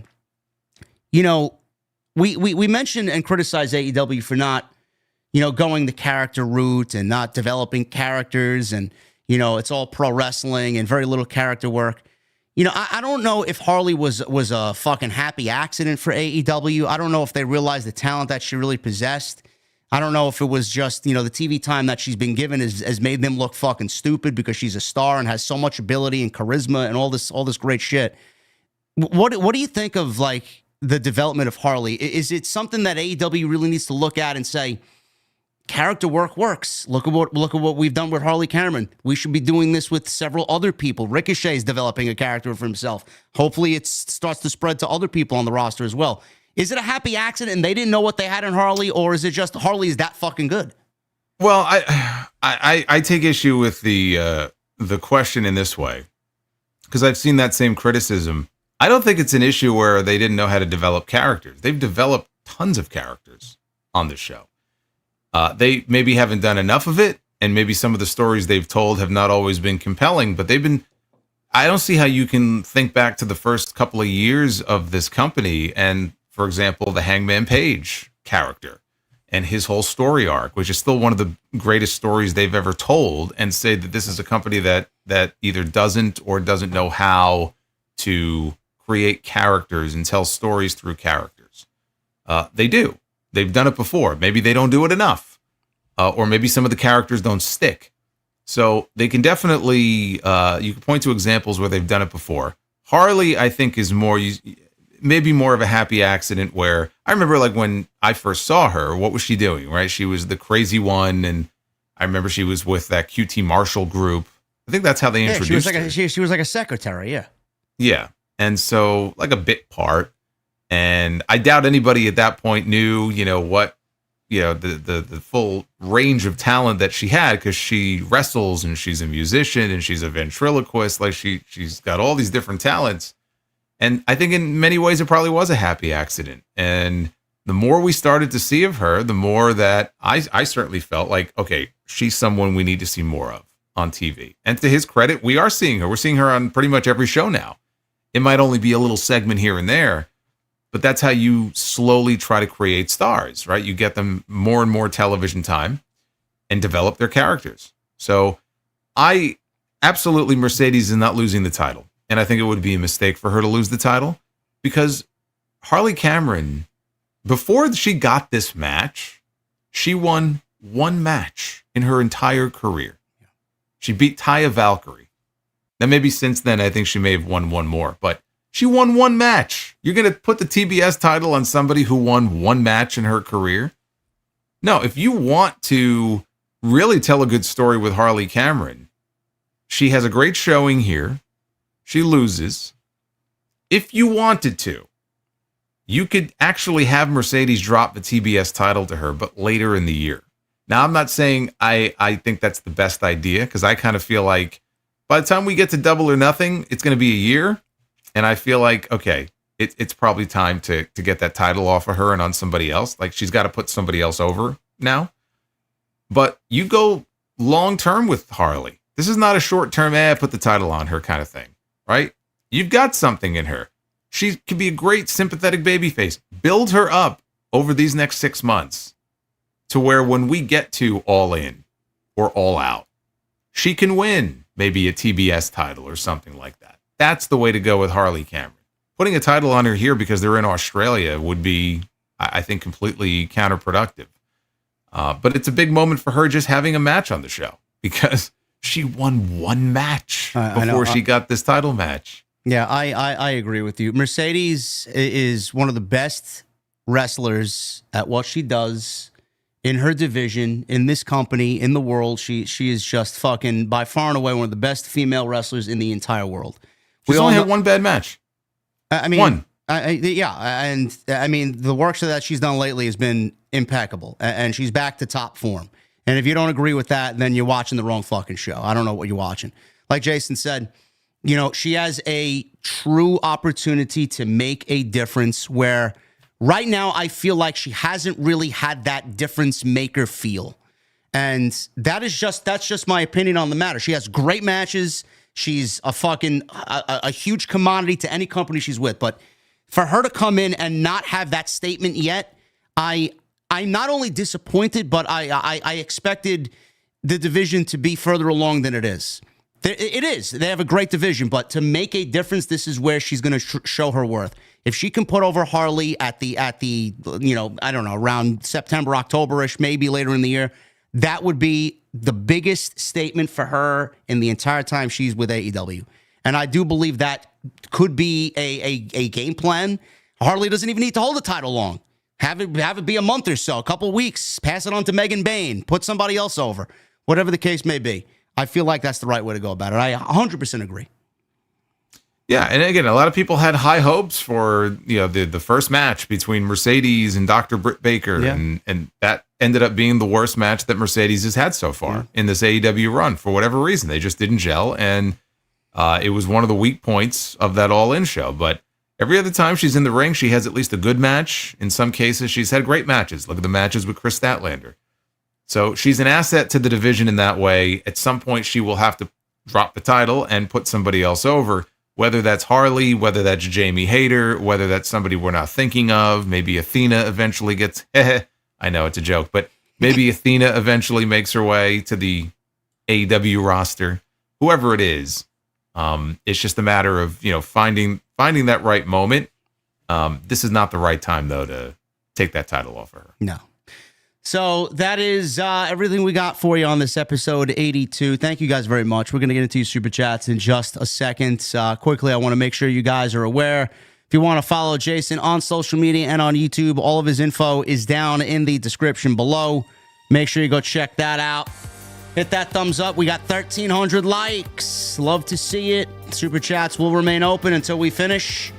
And make sure you guys go check out all the content that I have provided on this channel, all on the homepage. Some great stuff coming up. I'll be live with Jesse tomorrow night on Dynamite, and Jason will be live as well on his end of things, covering Dynamite as well.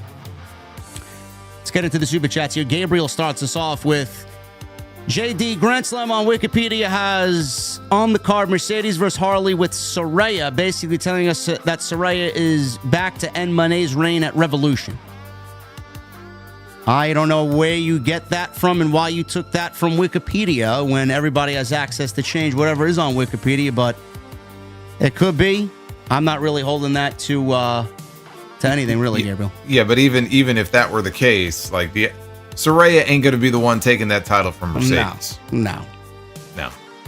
Michael Krause with a $2 super chat. JD, OTS and me are happy you're back, Jason. Yeah. Thank you, Mike. Thank you, brother. Happy to be back. King Mo with a 199. It's awesome to have Solo back. OTS and TNT for life. Thumbs up, bros. Thank you, King Mo. Thank you, man. Michelle with a 5. Rumor has it Drew may fight LA Knight and not Priest at WrestleMania. Knowing Drew's mission statement, shouldn't he really fight Solo at WrestleMania instead? I don't want to see Solo and McIntyre anywhere near each other. Don't even put that into the atmosphere. No. Beyond the Script with a 100 in Super Chat. Thank you, brother. Here's to your birthday, JD. Someone tell Jesse, pull up a chair, get me a cold beer.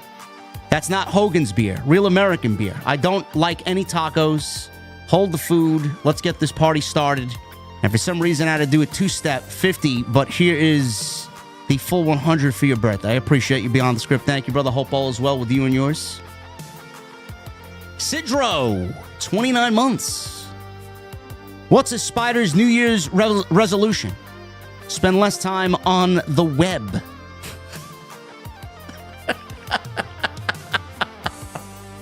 Oh, my God. You know, he was on a roll the other night with a whole bunch of them. And why did girl smear peanut butter on the road to go with the traffic jam? Jesus Christ. My God. Oh, my God, Sidro. You're a fucking maniac, bro. I hate myself that I laughed at that. Oh, my God. We got a $2 super chat from Base Beerus. Charlotte Flair is going to win next year's Royal Rumble. Bro, please, no. I can't take another Charlotte Early Flair. prediction. We got an early prediction here from Base Beerus. Oh, my God. No, thank you, man. Skinner with 17 months. Solomonster, glad you're feeling better. Now, just to rib you got close to Darth Vader territory. All kidding aside, TNT is greater than NXT. No Ridge Holland here. Well, I had a lot of people who thought that Kurt Angle was hosting my show last week. Yeah. Apparently, I sounded like Kurt Angle. Beyond the Script with a 999. Did you hear that? The CNN reporter said Elon has hairy balls today. No, I didn't hear that. What? Apparently, he changed his name on X did he? is it Harry, or I think Harry Bolz or something? I don't. Oh, man. King Mo with a 499. And hopefully Starks, Black, and Miro get significant booking if picked up by WWE. I hope to see Wardlow in the next set of releases to go to WWE. Talented guy. He is. I feel sorry for him. Sidro with a 5. What did one watermelon say to the other on Valentine's Day? You're one in a melon. Now, that one... No. Nah, it didn't hit. That's a miss. And why was Einstein's turkey unseasoned? Because... Do I even want to know? Because time is relative.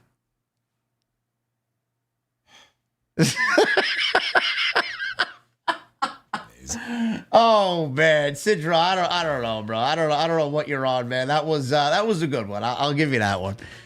Michelle with a 2. Do you think the Bloodline story has fizzled out? It definitely jumped the shark. Yeah.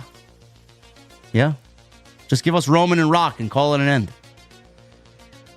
Oh my God, we got a 190, a 199 super chat from. I don't know if this is one of your guys. The beast more. It's not one of mine. It's not one of mine. The beast more toast. More toast. Oh my God! He says, "Rawr." Oh. Well, what else would he say? What would you expect him to say? Anything else? That's what he says.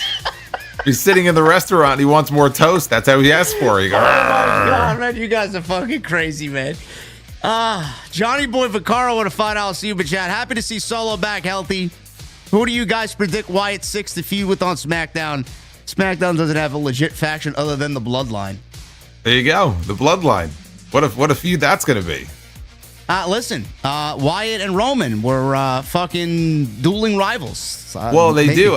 That's not entirely true. I mean, you got Legado del Fantasmas on SmackDown. Oh, great. That's exactly what I want to say. What's left of them, anyway. Santos Escobar versus Bo Dallas, man. Sounds like a banger. Oh, yeah. Arrangements with a $9.99. Everyone thinks Bianca will win the Chamber, but I think she will have a match with Jade/Naomi at Mania, and they do Rhea versus Liv versus Io for the title. That's what Jason says. I don't know. I don't want to see Liv in a title match again. I don't know. Well, not with Rhea. I mean, we closed that chapter, so that needs to be it. Like, is there really an appetite for Rhea and Liv at WrestleMania?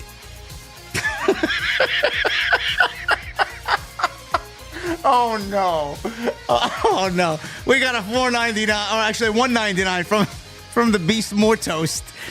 He says, "How does?" Oh, he speaks. He actually speaks. Oh my God! How does Big Show prefer his steak cooked?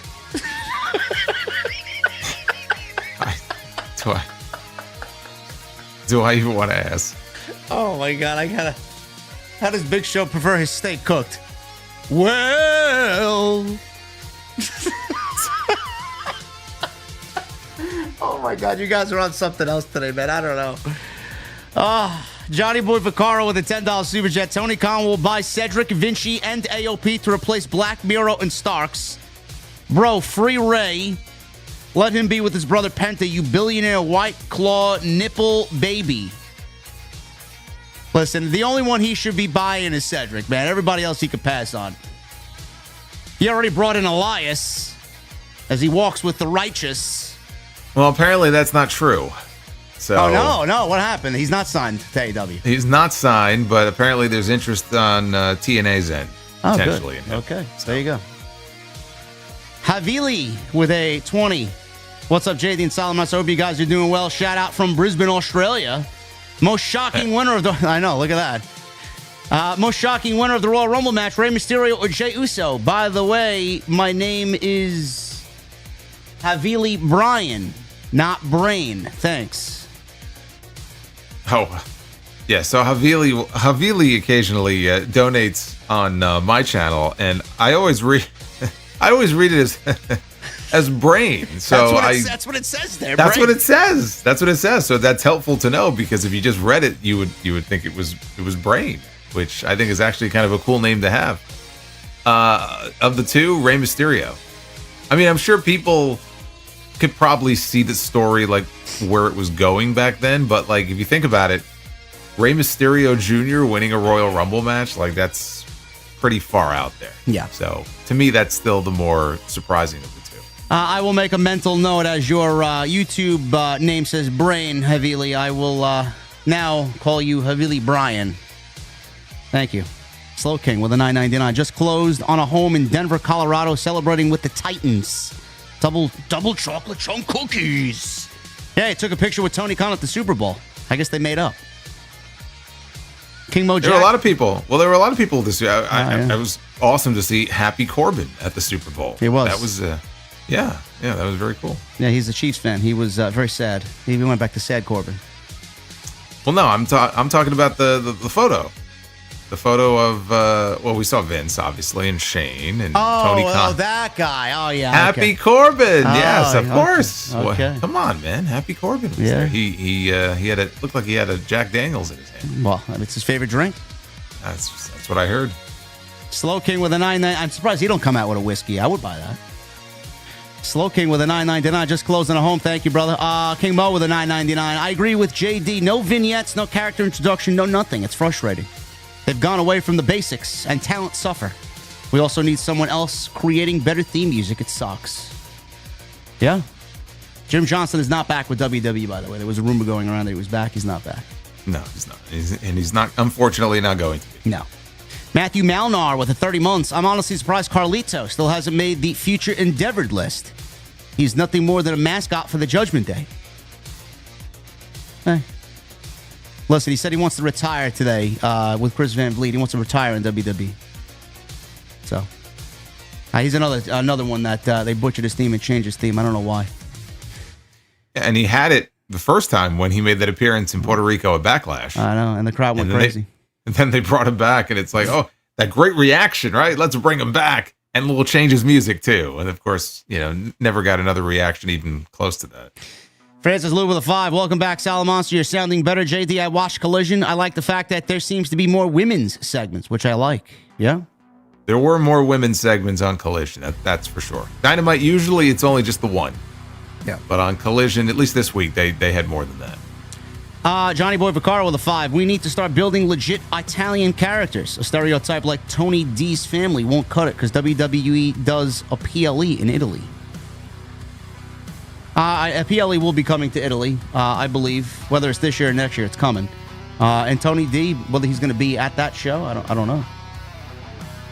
Maybe. I like Tony D. He's saying that the family not so much, but Tony D. Well, he's saying like a gimmick like that though wouldn't really fly if they went to Italy and did a show because it would just be a stereotype of all Italians. It's like a New York Italian. It's like a mafia Italian. Yeah. Yo Clutch with a 199. Ricky Starks just debuted. I guess I'm aware. Jason's aware. Francis Loop with a 10. I think the Trios tag team match should have ended Collision because that left a cliffhanger with the Undisputed Kingdom getting physical with the Death Riders, where it should begin on Dynamite tomorrow. No. The Undisputed Kingdom and the Shane Taylor production should have not ended Collision. No. And I'm not really excited for that Trios match because, A, the Trios titles haven't been defended since for God knows when, and the Undisputed Kingdom, ice cold. Well, they're doing it tomorrow, aren't they? Yeah. Should be a decent match. Big fan of Adam Cole. I don't care. Matthew Malnar with 199. How soon do you think we see Malakai Black debut? I do think that we see him this WrestleMania season. If not, the Raw after Mania. Yeah, I'm going to say right after Mania. Yeah. Hollywood Guy with a 5. Question, since Charlotte divorced Andrade, do you see Andrade being released because Charlotte doesn't want to work with Andrade? Any thoughts? No. No, Andrade's too good. No, what are we talking about? No, one has nothing to do with the other. No. KGN Plugs with a 499. Ricky Starks just showed up on NXT. Wow, man, you don't say. Wow, I didn't know. Thank you, Plugs. King Mo Jackson with a 199. Your favorite luchador? JD and Solo. My favorite luchador currently? It's not Hologram. I would probably say my favorite luchador right now, if I had to choose one, I love Penta. I love the presentation that they've given him in WWE. I would say Bandito. I think I'm a big Bandito guy. I don't know if he means currently or not, but I would go Pentagon Jr. from Lucha Underground. There you go. Going around, breaking everybody's arms. That's my guy. Cornell Bryant with a 499. MJF is so pissed. Shouldn't had sold his prime career years for the Khan's blood money. Laughing emoji. He's not pissed. He's making his money. He's 27 years old. He's not even in the prime of his career yet. Yeah. He's got a nice house in the greatest place on earth. Yeah, with the highest taxes on earth, and but at least he's making enough money to pay those taxes. So I think he's pretty happy right now. J-Ray with a 5. What is the tipping point for AEW? Meaning, has AEW reached WCW 2000 levels bad yet? What will make you, JD and Solomonster, stop reviewing AEW? Nothing. It's part of my job. Yeah, it's part of my job. I don't think it's reached. Listen, I'm going to be fair with you guys. I was not a big WCW guy. I didn't watch WCW back in 2000, so I don't know how bad it was. Jason probably knows a little bit more than I do. Listen, from what I heard, it's not that bad. It's not. Yeah. Oh, okay. I thought you were talking about the dying days of WCW because it was fucking bad. No, AEW is not that level. No. And people throw that comparison around a lot, and I think it's mostly, not entirely, but mostly from people who probably didn't live through the dying days of WCW and don't truly understand like how high up they were and how steep that fall was. Yeah. Apex with the 199. Liv winning Elimination Chamber lets Io pin her instead of Rhea. Yeah. Listen, it's in play. That's all I'll say.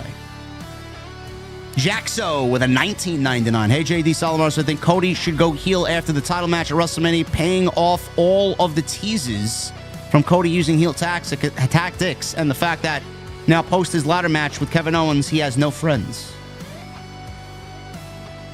He's not going heel yet. No. I mean, people think it's like an imminent thing, and they see signs that I think they're looking a little too much into it. Cody is still their top babyface. He's not going heel.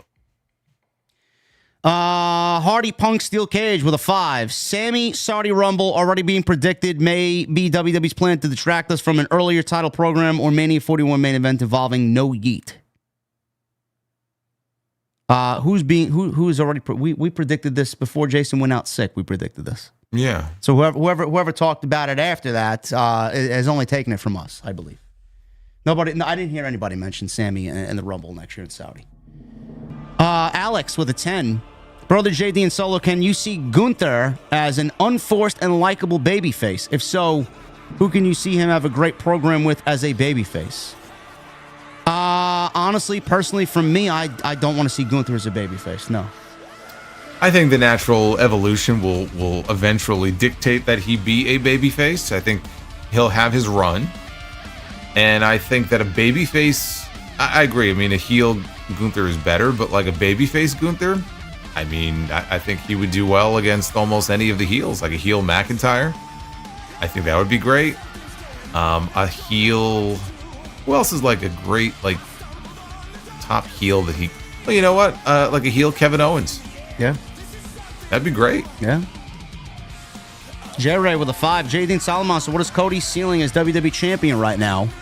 Going into WrestleMania 41. Has he already peaked? Who's next in line after Cody? Has Cody peaked? Has he peaked? No. This is going to be his 3rd year in a row in the main event of WrestleMania. And he was in both main events last year. Yeah. So he's a year into his title run now, whether it ends at WrestleMania or not. To say that he peaked, I think, is kind of ridiculous. You know? See, the thing with Cody is, like, everything was built around the story. So anything coming immediately after the story, it was going to be a struggle to, like, create a story as compelling as that one. And they really haven't been able to find it. I mean, I enjoyed the stuff with him and Kevin Owens. I think a proper program with him and Randy Orton, though, has the ability to do that. Yeah, we haven't even gotten that yet. Well, we're not even close to having that yet. No. That's another WrestleMania match. Owens and Orton is the WrestleMania match. Well, that's what I'm thinking. Owens and Sammy in Toronto, and then we get Orton and him at WrestleMania. What does Sammy do at Mania? Cross? Nothing else seems obvious. Yeah. Edward with a 499. If you have your 2 most unfiltered vocal stars, Punk and McAfee on Raw, shoot on Def Rebel on live TV, that shouts how much Def Rebel needs to go. Yes, I agree. Yes. Because if they were making good music, there would be no need to make such comments like that. Base Beerus with a 4. 2 separate $2 super chats. Nikki Bella and Logan Paul versus Cena and Babyface. Roman's new theme is a parody. Baszler's music, R.I.P. Yes, Baszler's music is terrible. That's one of the more offensive ones, is Shayna Baszler's music. But Nikki Bella, you know, she was number 30 in the Rumble, and that spot was to go to Blair Davenport. Well, I mean, that was, I saw tweets about that. I haven't seen that reported anywhere. Okay. So I don't know where people pulled that from, but I haven't seen that reported by anybody. It's so fucked up. Like, there'll be a photo, because people clipped it, and I saw it in the Facebook group too. They'll take a tweet and post it, and people just like, oh my God, I can't believe that she was going to be number, like, there's no website reporting that. It's just a tweet. You know, it's an image, but then people run with it. So I don't know how accurate that is. I don't, you know, who knows? People need topics to discuss during their day. They have nothing else going on. I guess so. And make up tweets. We got a $20 super chat from Al Bundy. Oh, my goodness. Oh, my God. That's some of that poke eye money there. I know. Mahomes looked bad playing against the Eagles Sunday. I'm known for sacking a redhead myself, unfortunately. Anyway, keep doing good, guys. And remember, no ma'am. And scoring 4 touchdowns in one game. Don't forget. Oh, my God, man. What an epic super chat. We got Al Bundy and the Beast More Toast. Oh, my goodness. There's a sitcom for you. Base Beerus with a 149. He leaves me a hamburger emoji. What is that about? I don't know. Maybe he's is he hungry? Maybe he's making a comment about you. I don't know. Listen, I love a good hamburger. VV India with a 100 in rupees. How does Def Rebel create such excellent themes for Bloodline members like Roman, Jay, Jimmy, Solo, and Tamatonga, but not for others? Simple. It's the Anoa'i family. That's why. It's in their contract. King Mo Jackson with a 199. Ric Flair strut or Jeff Jarrett strut? TNT for life. Ric Flair, absolutely.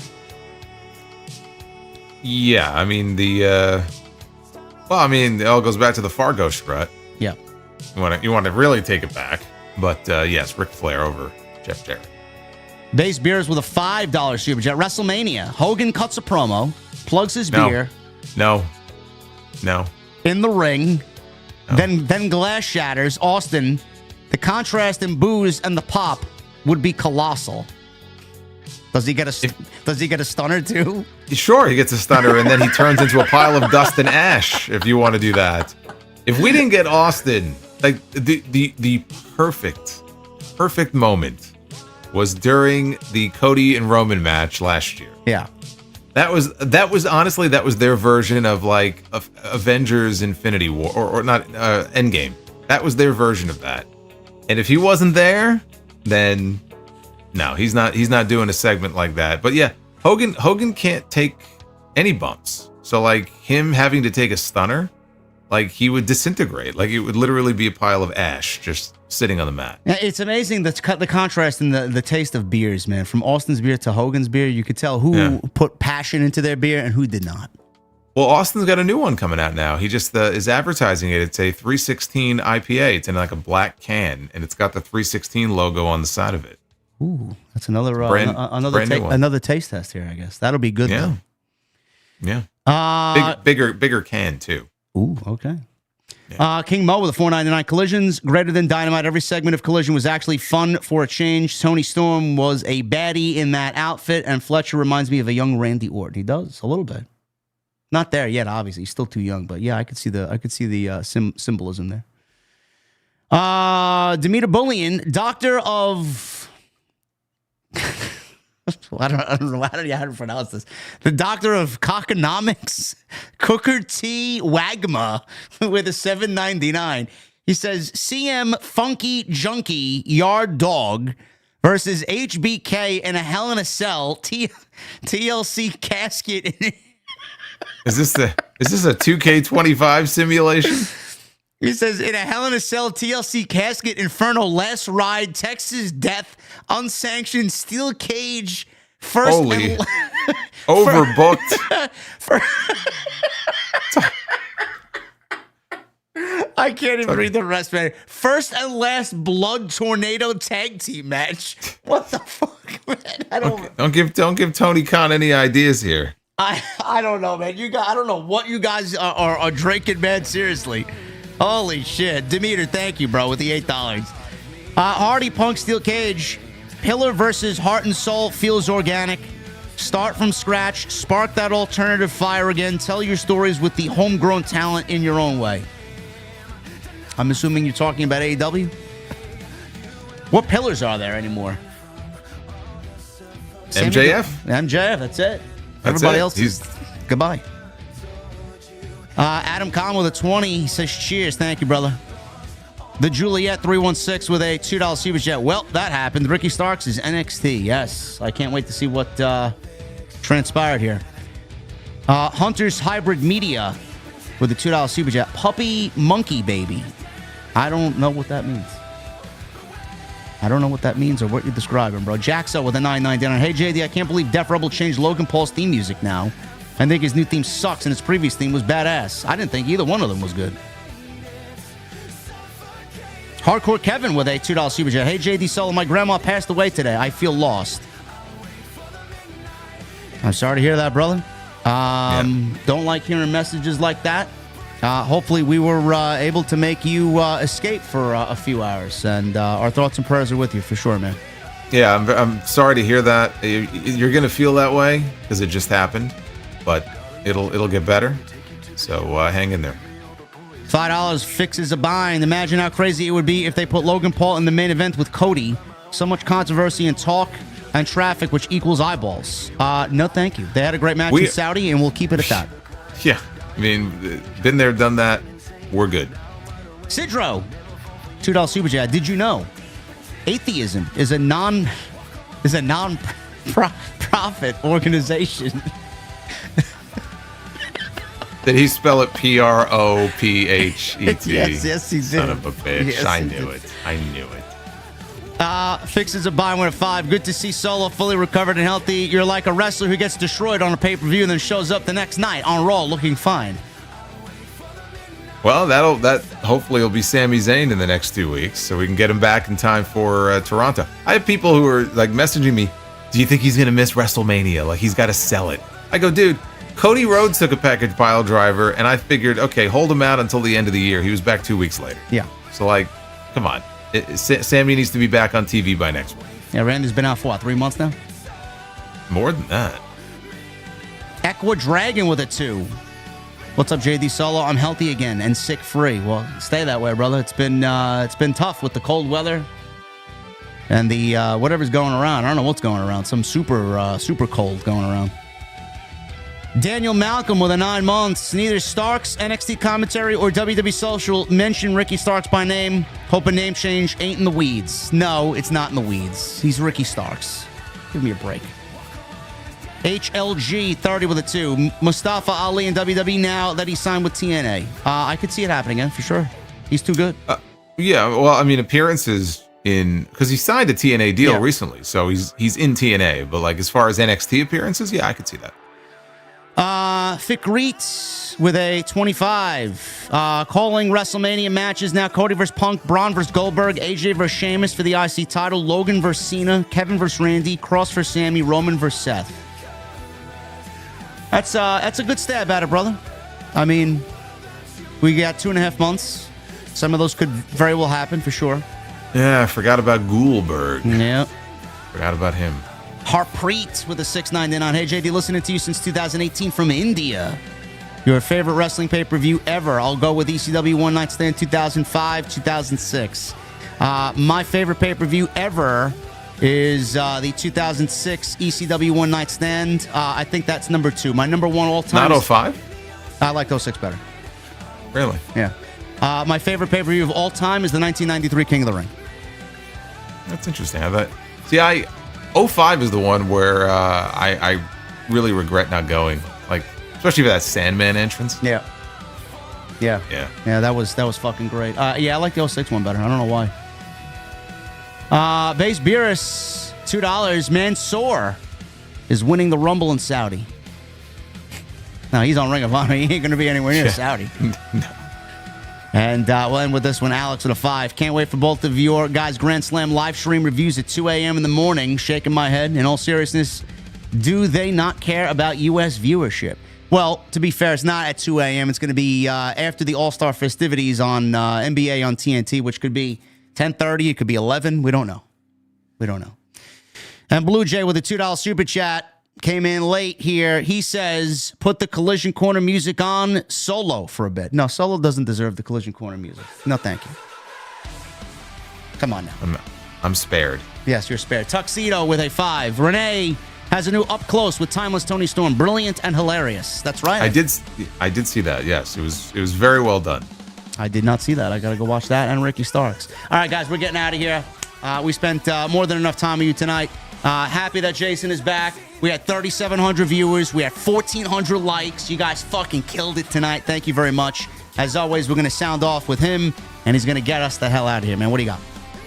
Well, Hulk Hogan was on Pat McAfee's show this past week, and he revealed what he thinks is the real reason why he got booed in L.A. last month. And my goodness, I can't believe I didn't think of this. He got booed because the last time he was in L.A., man, he was running hard with Hall and Nash in the NWO as Hollywood Hogan. And that's the reason why he got booed. Ignoring, of course, the fact that he was in LA at a WrestleMania about 20 years ago, to be exact, and got cheered wildly. So as I always say, if the man's lips are moving, he's lying. Pay no attention. Did he actually say that? That's exactly what he said. That's exactly what he said. He goes, running hard with the NWO, brother. Hall and Nash. Gosh. We were spray painting. We were crotch chopping. Wow, that's fucking sad, man. Holy shit. Time for Grandpa to go to the hole.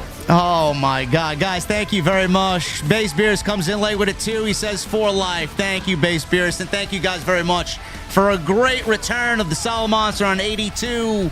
We'll see you next week on Tuesday Night Titans, 8:30 p.m. Right back here on the channel. Until then, take care, guys.